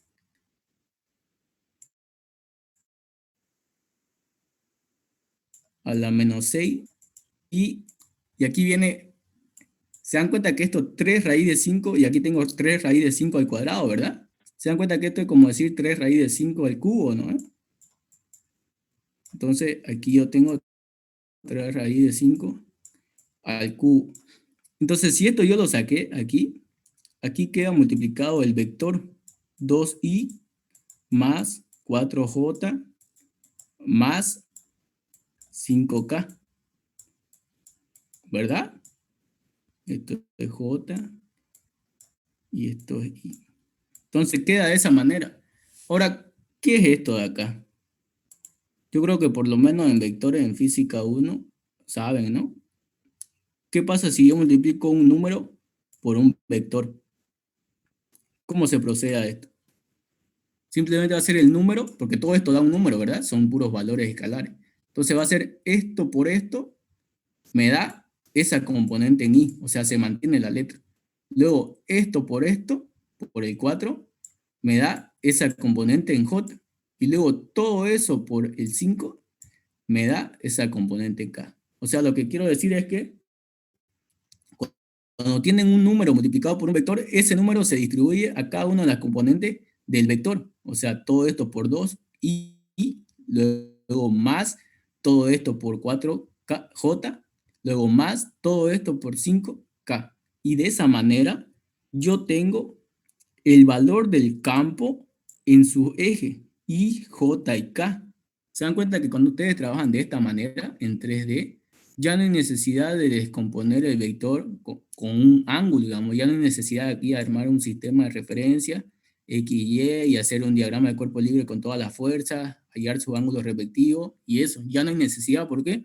Porque simplemente utilizando el unitario radial, yo ya tengo todas las componentes del vector. ¿Está bien? Entonces, de esa manera ya tenemos el campo 1. ¿Alguien no entendió esto de aquí antes de continuar? ¿O todo bien? Una consulta. ¿Sí? En las partes de las cargas, ¿cómo determinas cuál es positiva y cuál es negativa? ¿De esta carga? El enunciado, Sí. aquí carga O, 1 vale 2 microcoulombs, carga 2 vale menos 3 microcoulombs. Ah, creo que no se nota, ¿no? El negativo ahí. ay, no, no lo noté. Ahí Ya. el enunciado lo Listo. dice. ¿Está bien? Listo. En el enunciado siempre va a estar los valores de la carga. Para cualquier ejercicio tienen que fijarse el enunciado. En este caso creo que de verdad no se ve, pero ahí dice negativo y este positivo. Entonces la carga 1 es positiva, la carga 3 y 2 son negativos. ¿Está bien? Ahora, ¿de esto tienen alguna duda? ¿O todo bien hasta ahorita? ¿O tienen alguna duda de cualquier cosa hasta ahorita antes de continuar?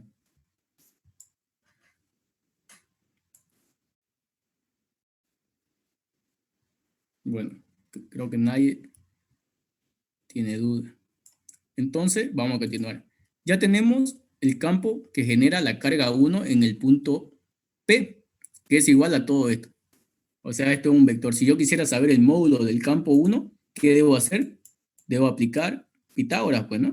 Debo aplicar raíz cuadrada y elevar al cuadrado todo esto, más elevado al cuadrado todo esto, más elevado al cuadrado todo esto. Y ya tengo el valor del campo 1. ¿No ves? Pero no necesitamos eso. ¿Por qué? Porque lo que nosotros vamos a encontrar es el campo resultante en el punto P, así que nos conviene dejarlo de esa manera, vectorial. Ahora, ya tenemos el campo que genera la carga 1. Ahora vamos a ir con la carga 2. Si observamos aquí, la carga 2 va a tener un vector R2, o sea, un vector de distancia. ¿Y cómo encuentro ese vector de distancia? Observo. La carga 2 tiene un punto 2, ¿verdad? Y el punto P tiene su coordenada. Entonces, si yo quiero ir de 2 a P, va a ser final menos inicial, o sea, va a ser el punto P menos la coordenada que tiene 2, que es el punto 2. Entonces va a ser P257 menos 120. Resto vectorialmente va a ser 2 menos 1, 5 menos 2 y 7 menos 0. Entonces me queda de esa manera. Este es el vector R2. Ahora, necesito yo el unitario radial 2. Lo mismo, va a ser 1 en I, 3 en J, 7 en K, sobre el módulo de esto, que es la raíz cuadrada, y sumar el cuadrado de cada uno de los componentes. 1 al cuadrado, más 3 al cuadrado, más 7 al cuadrado.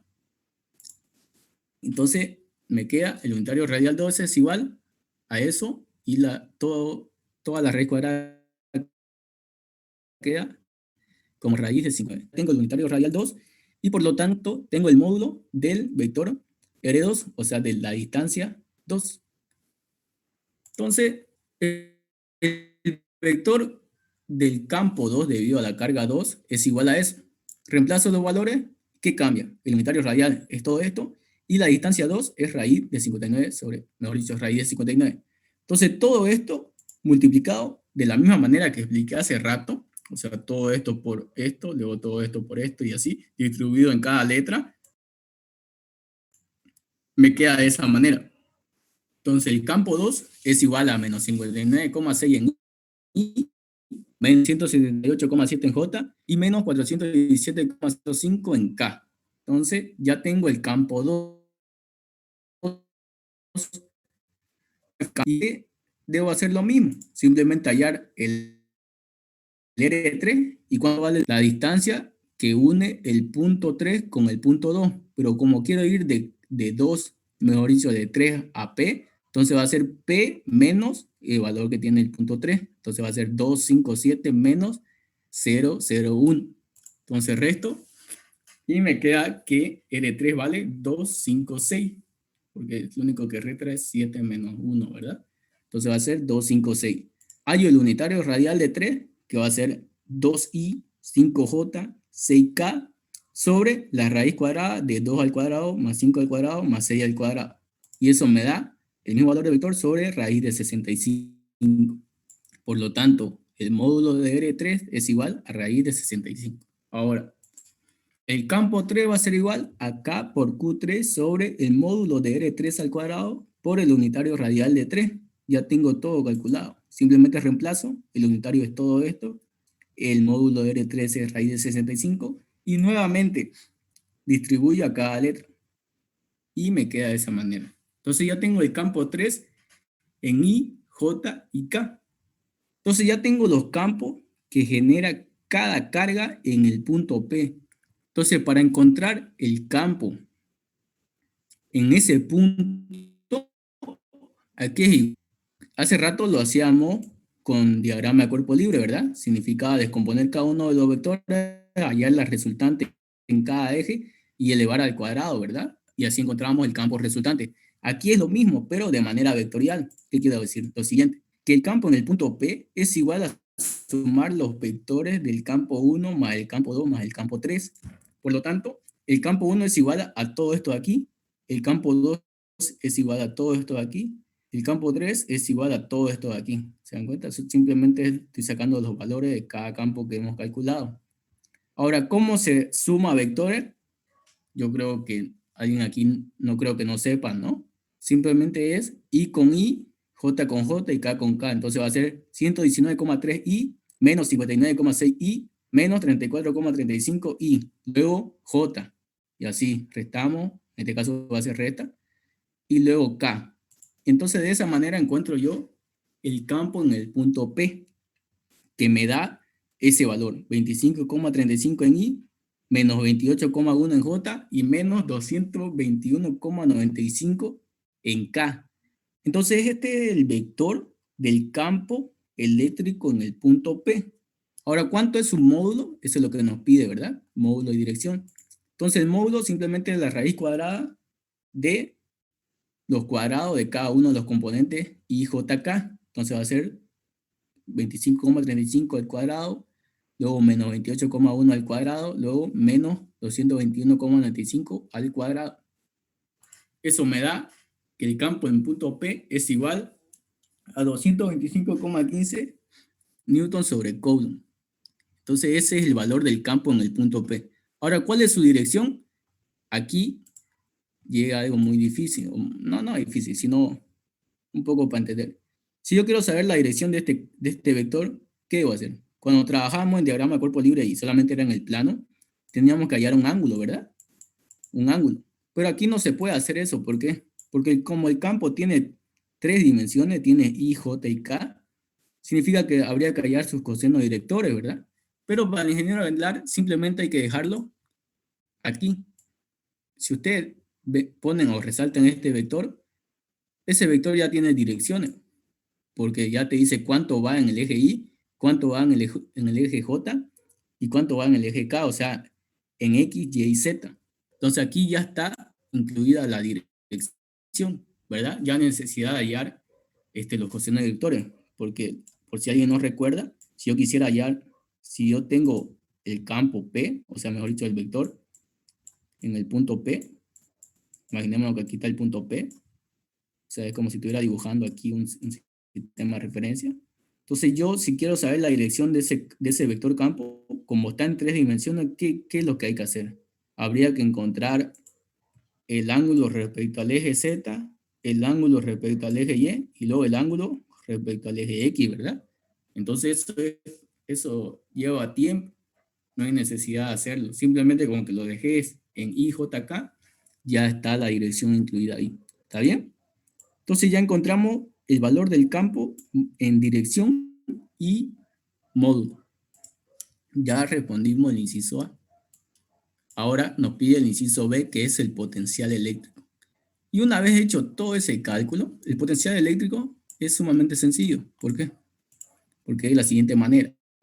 Inciso B, potencial eléctrico. ¿A qué es igual el potencial eléctrico? Aquí está. ¿Se dan cuenta, no? Que el potencial es igual al producto entre la constante K por la carga sobre la distancia. Simplemente distancia. Como aquí estamos trabajando con vectores, significa el módulo de la distancia, del vector distancia, ¿verdad? Entonces, el potencial 1 va a ser igual a K por Q1 sobre R1, sobre el módulo de R1. Y todo eso ya está calculado anteriormente. El módulo de R1 es 3 raíz de 5, ¿verdad? El valor de carga 1 es conocido.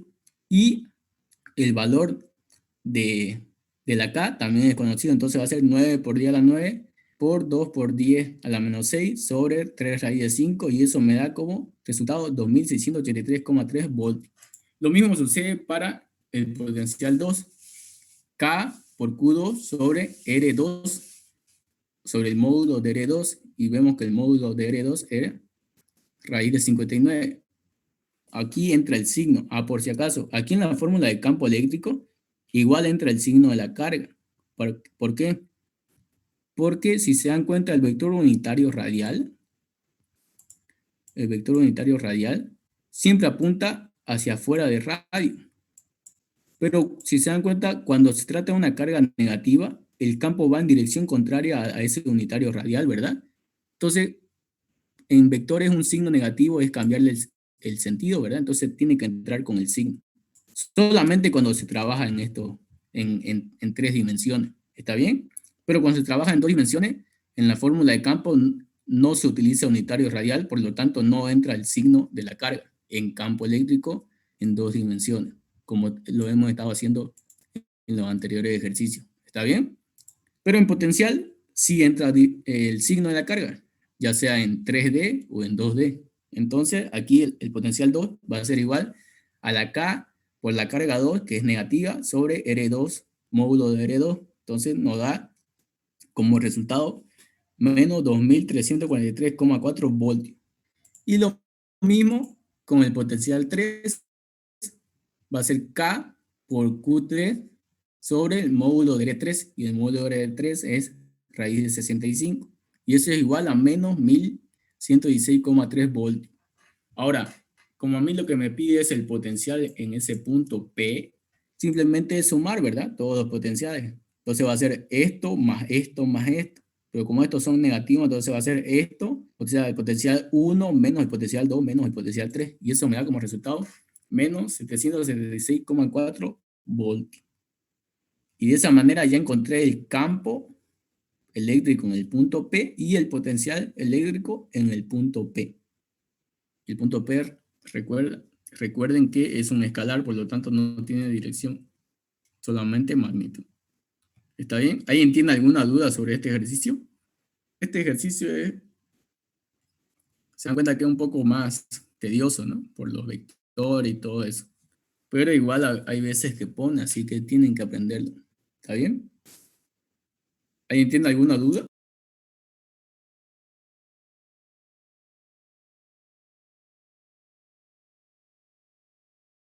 Ya, bueno, nadie. Entonces, vamos a continuar. Ahora vamos a hacer otro ejercicio de capacitores.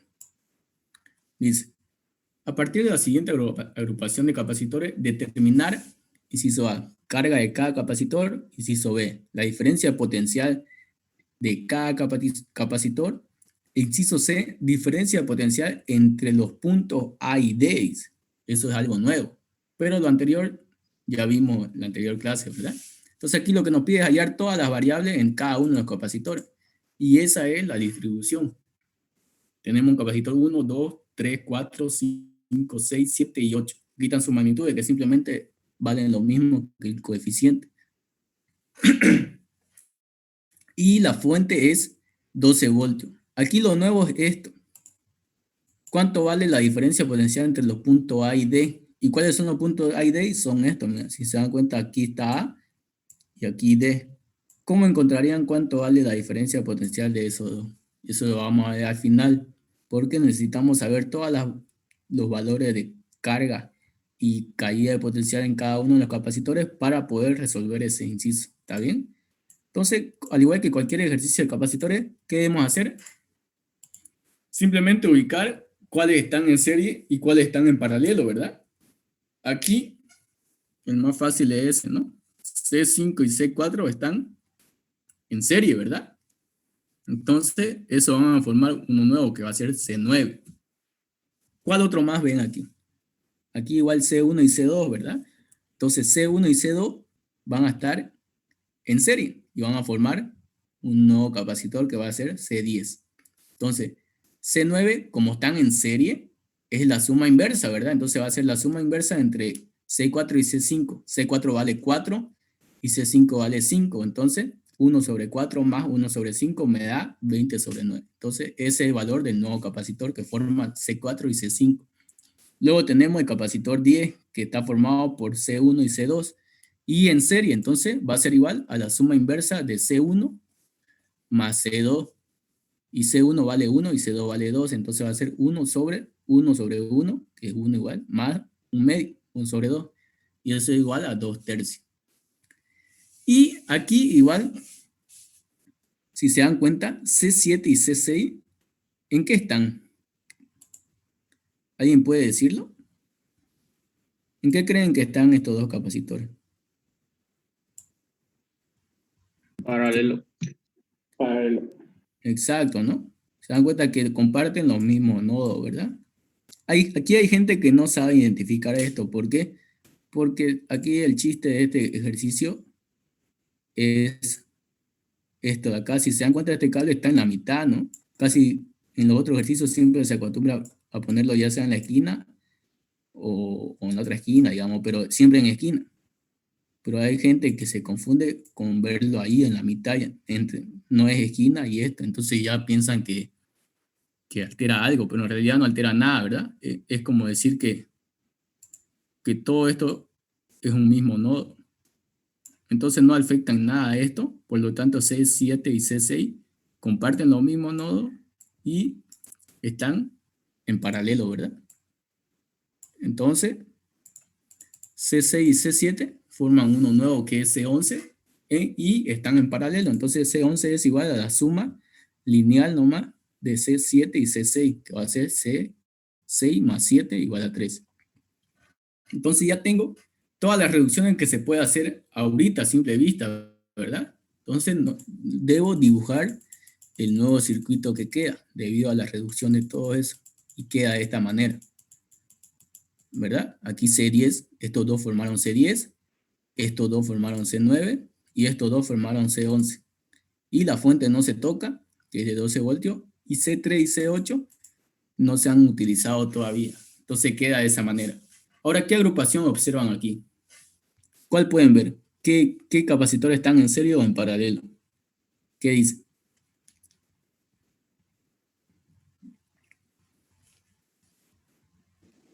3 y 9 están en paralelo.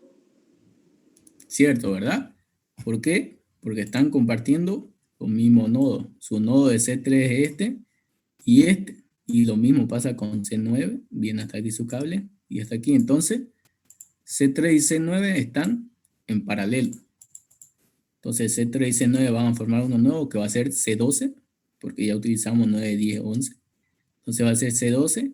Y C12, como están en paralelo, simplemente va a ser la suma entre C3 y C9. C3 vale 3, porque aquí está. Y C9 vale lo que está aquí, 20 sobre 9. Entonces me da C12 igual a 47 sobre 9. Ahora, como ya no hay más que reducir a simple vista, nos toca dibujar el siguiente circuito equivalente, que queda de esta manera. C10 no se tocó, C11 tampoco, la fuente tampoco y C8 tampoco. Ahora C3 y C9 formaron C12, entonces ahí está C12. Ahora aquí a simple vista ya se puede ver, ¿no? C11 y C12 están en serie, ¿verdad? Por lo tanto, vamos a formar uno nuevo que va a ser C13 y C13 es igual a la suma inversa de los dos, va a ser 1 sobre C11 y vemos que C11 es 13 más 1 sobre C12, o sea, la inversa de C12. Y la inversa de C12 es 9 sobre 47, ¿verdad? Entonces va a ser 9 sobre 47. Recuerden aquí que siempre es 1 sobre el valor de la capacidad, de la capacitancia. Entonces, 49 entre 9, su inversa es 9 sobre 47. Entonces, C13 me da ese valor. Ahora, dibujamos el nuevo circuito que queda. Y queda de esa manera. C8 o C10 no se tocaron y C12 y C11 formaron C13. Ahora aquí viene lo que le decía al comienzo. Se dan cuenta que esto tienen un mismo, o sea, porque está aquí a la mitad, no altera en nada. Todo esto sigue siendo un mismo nodo. Por lo tanto, C13 llega a este punto, llega a este punto, y C8 llega a ese punto y llega a ese punto. Entonces, los dos están en paralelo, ¿verdad? Entonces, C8 y C13 forman uno nuevo que va a ser C14 y están en paralelo. Entonces, va a ser la suma entre C8 y C13. C8 vale 8 y C13 vale lo que calculamos anteriormente, que vale 611 sobre 164. Entonces, C14 me da ese valor. Ahora dibujamos el siguiente circuito equivalente, que quedó de esa forma. C8 y C13 formaron C14. Ahora, ¿en qué están estos dos? Están en serie, ¿verdad? Y como ya no hay más capacitores para reducir, estos dos ya forman la capacitancia equivalente. Entonces, como están en serie, va a ser la suma inversa de C10 y C14. C10 es 2 tercios, entonces su inversa es 3 sobre 2, más C14, que vale esto, entonces su inversa va a ser 164 sobre 1923. Entonces me da un valor de 0,63 microfaradios. Ese es el valor de la capacitancia equivalente, lo que quedaría en este circuito equivalente, simplemente entre el valor de la fuente y la capacitancia equivalente. Una vez llegado ahí, se procede a calcular las demás variables, ¿verdad? Conozco el voltaje equivalente del circuito y conozco la capacidad equivalente del circuito. ¿Qué falta? Falta la carga, ¿verdad? Porque Q igual a C por B es la ecuación fundamental de los capacitores. Entonces, Q equivalente es igual a capacidad equivalente por el voltaje equivalente, que es el voltaje de la fuente. Entonces, reemplazo. Recuerda que capacidad equivalente es microfaradio, entonces va a ser 0,63 por 10 a la menos 6 por la fuente que vale 12. Entonces me da una carga equivalente de 7,56 por 10 a la menos 6 coulomb. ¿Está bien? Entonces ya encontré todo el recorrido de ir desde el circuito original hacia el circuito equivalente.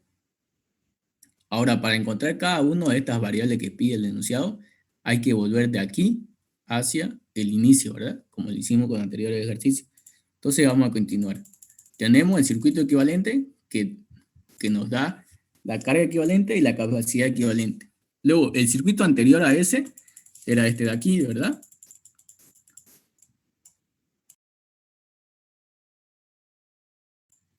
Donde vemos que la capacidad equivalente venía formado o se formaba a partir de C10 y C14 con esos valores de capacidad. Entonces, observamos que la capacidad equivalente venía de dos capacitores en serie. Por lo tanto, la carga equivalente, recuerden que en serie lo que se mantiene constante o lo que es igual es la carga. Entonces, la carga equivalente debe ser igual a la carga que cae en 10 e igual a la carga que cae en 14. Por lo tanto, la carga equivalente es igual a la carga en 14 e igual a la carga en 10, que es igual a ese valor. Entonces ya tengo conocido la carga que cae en los capacitores 10 y 14 con el solo hecho de saber que estaban en serie. Entonces, una vez conocido la carga de cada capacitor y conocida su capacitancia, puedo calcular su voltaje, ¿verdad? Y voltaje es igual a carga sobre capacidad. Entonces, voltaje en 10 va a ser igual a la carga en 10 sobre la capacitancia en 10. Entonces, carga en 10 es ese valor y capacitancia ese valor que tiene. Y obtenemos un voltaje de 10. Mejor dicho, el voltaje en 10 es igual a 11,34 voltios. O sea que este capacitor de aquí está chupando, digamos, absorbiendo 11,34 voltios de la fuente. Y lo mismo va a pasar con el capacitor en 14. Va a ser igual, el voltaje 14 va a ser igual a la carga 14 sobre el capacitor 14. Reemplazo los valores y obtengo eso ahí. Entonces significa que este capacitor 14 está absorbiendo 0,66 voltios de la fuente. Si se dan cuenta, para observar que aquí están yendo bien, esto más esto tiene que ser el valor de la fuente. ¿Por qué? Porque recuerden que en serie la sumatoria de las caídas potenciales en cada capacitor es igual al valor de la fuente total, ¿verdad? Entonces suman eso y da. Entonces vamos bien.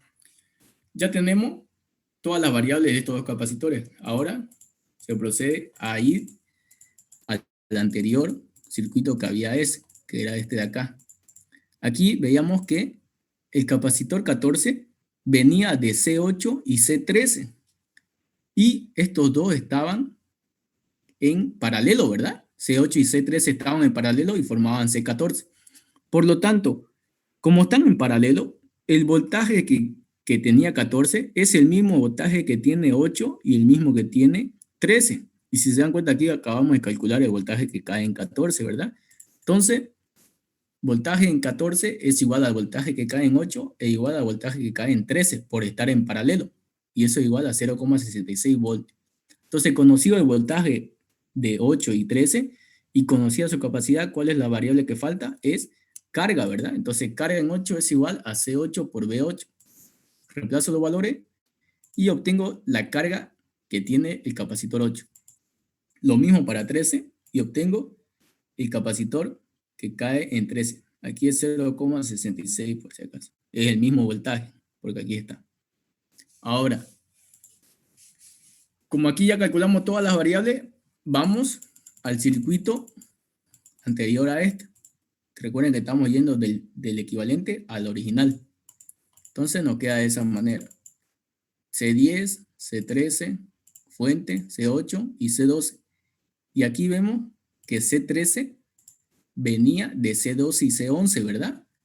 Y los dos estaban formados en serie. Entonces C12 y C11 en serie me daban C13. Por lo que están en serie, recuerden que en serie la carga es la misma, ¿verdad? Entonces la carga que tenía 13 es la misma carga que tiene 12 y la misma que tiene 11 por estar en serie. Entonces 13, 12 y 11 son iguales y es el valor que acabamos de calcular anteriormente. 2,46 por 10 a la menos 6 coulomb.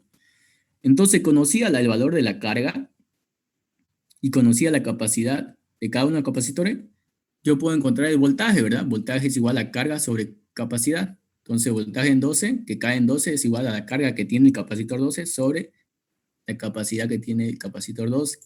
Entonces, reemplazo los valores y obtengo ese valor. Entonces, el voltaje que cae en el capacitor 12 es igual a 0,47 voltios.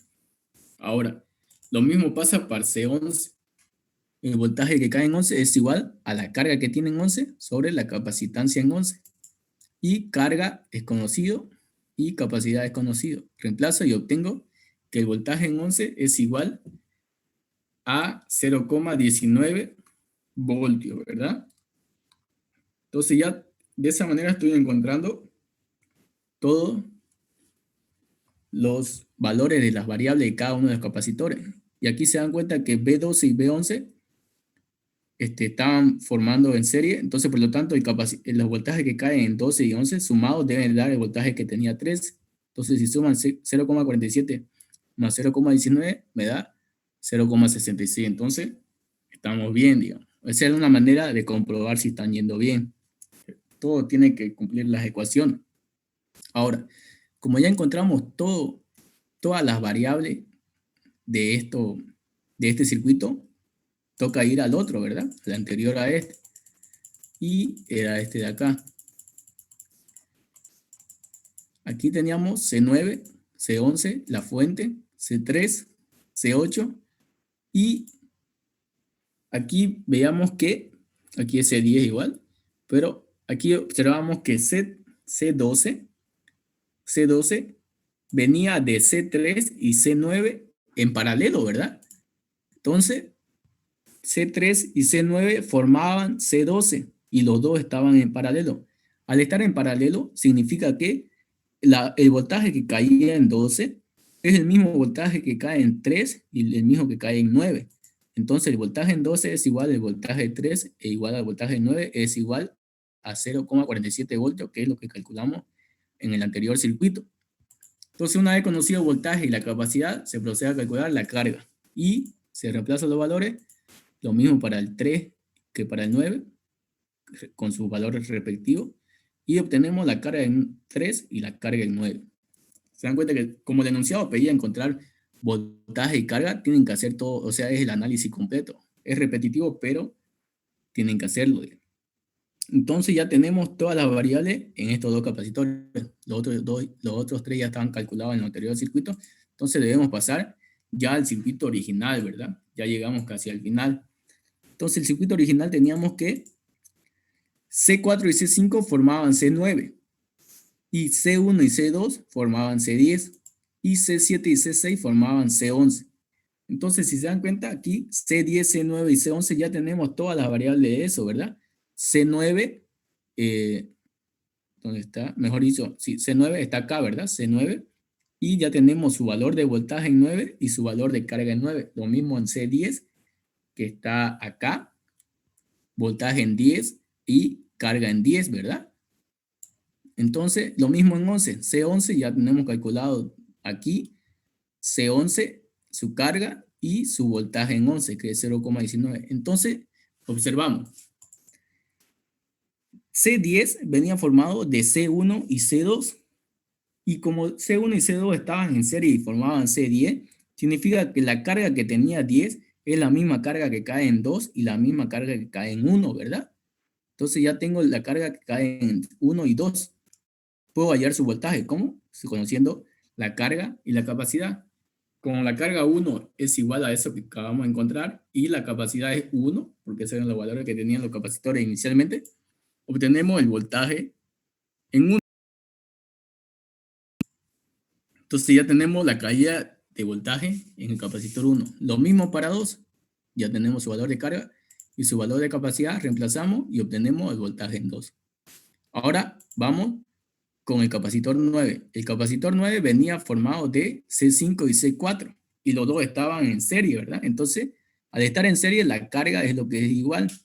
Entonces, la carga que tiene 9 es la misma carga que tiene 4 y la misma que tiene 5. Y carga en 9 es igual, aquí está, ¿verdad? A 1,505 por 10 a la menos 6. Entonces, ya tenemos la carga en 9, por lo tanto, la carga en 4 y la carga en 5 es el mismo valor. Y podemos calcular el voltaje que cae en 4 y el voltaje que cae en 5, utilizando la ecuación del capacitor. Y obtenemos que el voltaje en 4 es este y el voltaje en 5 es este. Ahora vamos con el capacitor 11. Como el capacitor 11 venía de capacitor 7 y capacitor 6 en paralelo, ¿qué es lo que es igual? Es el voltaje, ¿verdad? Entonces el voltaje que tiene el capacitor 11 es el mismo que debe tener el capacitor 6 y el capacitor 7, porque 11 viene de dos capacitores en paralelo. Entonces el voltaje en 11 es igual a voltaje en 6 e igual a voltaje en 7, y eso es igual a 0,19 voltios, que es lo que calculamos en este circuito de aquí. Entonces, conocido eso, como ya tengo voltaje y capacitancia, puedo calcular la carga en cada uno de esos capacitores, aplicando la fórmula. Entonces, ahí obtengo todos los valores. Se dan cuenta que ya llegamos al circuito original. Entonces ya terminamos el análisis. Ya terminamos de hacer todo esto. Ahora simplemente es ordenar. Para responder la pregunta, este era el circuito y lo que nos pedía era la carga y el voltaje en cada uno de los capacitores, ¿verdad? El inciso A, inciso B era eso. Entonces ahí simplemente es copiar los valores que calculamos anteriormente. Ahí tenemos carga 1, voltaje 1, carga 2, voltaje 2, 3, 3, 4, 4, 5, 5, 6, 6, 7, 7, 8 y 8. Entonces, todo esto es la respuesta del inciso A e inciso B. ¿Alguien tiene una pregunta hasta ahí? De lo que hicimos de todo esto. ¿Alguien tiene alguna pregunta?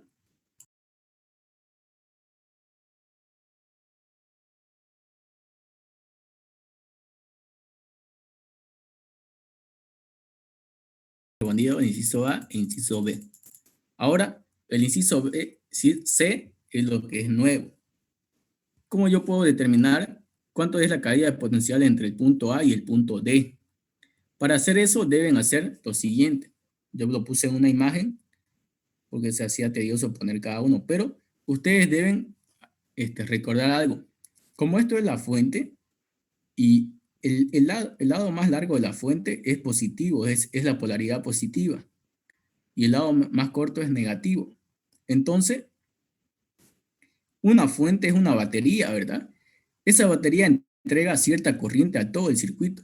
Entonces, ustedes deben simular aquí que la corriente de una batería siempre sale por el lado positivo. Entonces, ahí va a salir una corriente, una flecha.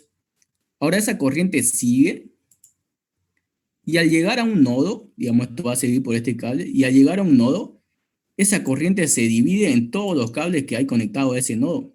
Si esta es la corriente que sale de la fuente es corriente 1, digamos I1, entonces ahí se va a dividir en todos los cables. Entonces ustedes pueden llamarlo a este I2, a este I3 y a este I4, digamos. Y ahí continúan, digamos, primero por el cable I4. Observan que aquí va a pasar la misma corriente que es I4. I1 se transformó en todas esas tres corrientes. Entonces I4 va a atravesar C6, va a venir aquí y va a conectarse a este nodo. Entonces va a tener ese sentido. I3 va a venir, va a atravesar C7 y va a conectarse a ese nodo. Si observan ahí, y mejor dicho, I2 va a venir, va a atravesar C8 y va a conectarse en ese nodo, ¿verdad? Entonces seguimos. I4, I3, al llegar a este nodo es como si se sumaran. En realidad eso se llama la primera ley de Kirchhoff, ¿verdad? La sumatoria de corriente en un nodo es igual a 0. O sea que todo esto va a dar origen a una nueva corriente en el otro cable, que vamos a llamarle I6, y aquí a otra corriente que vamos a llamarle I5. Entonces I5 viene, atraviesa C5, luego atraviesa C4, y viene y se conecta en este nodo, con esa flecha. Entonces ese I5. I6 viene, atraviesa C3, y se conecta a ese nodo. Y eso de ahí tienen que dar origen a una nueva corriente. Pero si se dan cuenta, todo este cable que atraviesa C1 y C2 es el mismo que conecta la fuente, por lo tanto tiene que tener el mismo valor de I1. Entonces aquí viene I1. De esa manera ustedes deben dibujar las corrientes que está atravesando cada cable y así se cierra el circuito, ¿verdad? Porque para que funcione un circuito eléctrico, el circuito debe ser cerrado. ¿Entienden? Entonces de esa manera yo encontré todas las corrientes que están en cada cable del circuito. Ahora, ¿qué pasa o cómo puedo yo responder la pregunta? Lo que me pide es hallar la diferencia potencial entre este punto A y este punto D, ¿verdad? O sea, entre este punto y este punto. Y ahí entra lo siguiente. Ustedes tienen que extraer un camino o un recorrido. Ustedes pueden escoger cualquier recorrido. Digamos, ustedes pueden, como vamos a ir de A a D, ustedes pueden agarrar aquí, ir así, así y así. Y ya llegan a D, ¿verdad? O si no, pueden ir así, así, así, así y a D. Existen un montón de caminos, ¿verdad? Pero siempre agarren el camino más corto, porque cualquiera sea el camino que tomen, siempre da el mismo valor. Y ahí está también una prueba. Si ustedes escogen dos caminos diferentes, digamos, y les salen distintos valores, significa que todo el análisis que hicieron anteriormente está mal. Y es algo pele, digamos, ¿no? Pero entonces ustedes van a escoger siempre el camino más corto. ¿Y cuál es el camino más corto desde A a D? Si observan aquí es este, ¿verdad? Es este de aquí. Yo ahí llego de A a D. Entonces voy a escoger ese camino. Ese camino que parte en A y atraviesa C7 y C5. De A a D. ¿Se dan cuenta? Ese es el camino. Y aquí observamos que C7 está siendo atravesada por I3, ¿verdad? Y C5 está siendo atravesada por I5. En ese sentido, no me importa los valores de la corriente, simplemente tengo que saber la dirección o el sentido de esa corriente. Y por los análisis encontrados anteriormente, sabemos que la caída de potencial en C5 es ese valor, porque está aquí en lo que calculamos anteriormente, y en C7 es ese valor, ¿verdad? Entonces, ¿cómo yo hago la suma? Aquí viene. Ustedes deben agarrar como que aquí es un punto y aquí otro. Entonces, en ese punto existe un potencial en A. Luego recorren ese recorrido en esa dirección, ¿verdad? Están yendo de A a D. Ahora, al pasar por un capacitor, si su recorrido es igual al mismo sentido de la corriente, entonces la caída de potencial se suma negativamente, o mejor dicho, la caída de potencial es negativa. Entonces ahí estaría menos B7, luego seguimos avanzando el recorrido y observamos que el recorrido tiene la misma dirección que la corriente que atraviesa C5, ¿verdad? Entonces va a ser menos B en 5, y observamos que llegamos al punto D. Entonces ahí aparece la igualdad y se iguala al voltaje en el punto D. De esa manera ustedes tienen que hacer. Y ahí como lo que yo quiero es diferencia potencial. ¿Qué diferencia potencial? Simplemente la restan, ¿verdad? Entonces lo que yo hago es, vea, como esto está en este lado de la igualdad, al otro lado va a pasar con signo negativo, ¿verdad? Va a ser B menos D.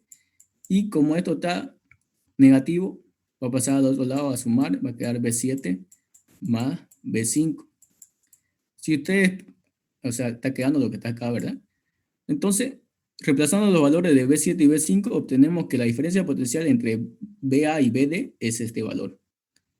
Ahora ustedes, para comprobar, pueden hacerlo, ¿no? Digamos, agarren cualquier recorrido y sigan la misma orden de que cuando van cuando su recorrido va en la misma dirección de la corriente, la caída potencial en el capacitor son negativas y hacen la sumatoria correcta, por cualquier camino que tomen, la diferencia potencial entre A y D tiene que salir 0,4. O por algún camino puede salir 0,39 o así, pero eso es por las decimales de la carga, ¿verdad? Entonces, de esa manera ustedes encuentran la caída potencial entre dos puntos. Estos dos puntos pueden ser cualquier esquina de este circuito. ¿Está bien? Ahora, ¿tienen alguna duda?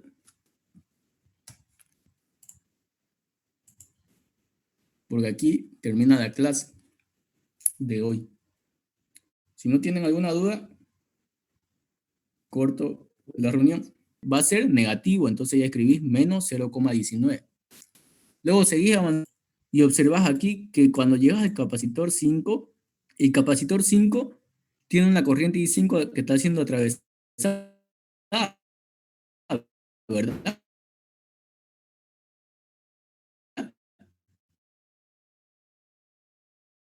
Y simplemente siguiendo con el recorrido y tomando en cuenta que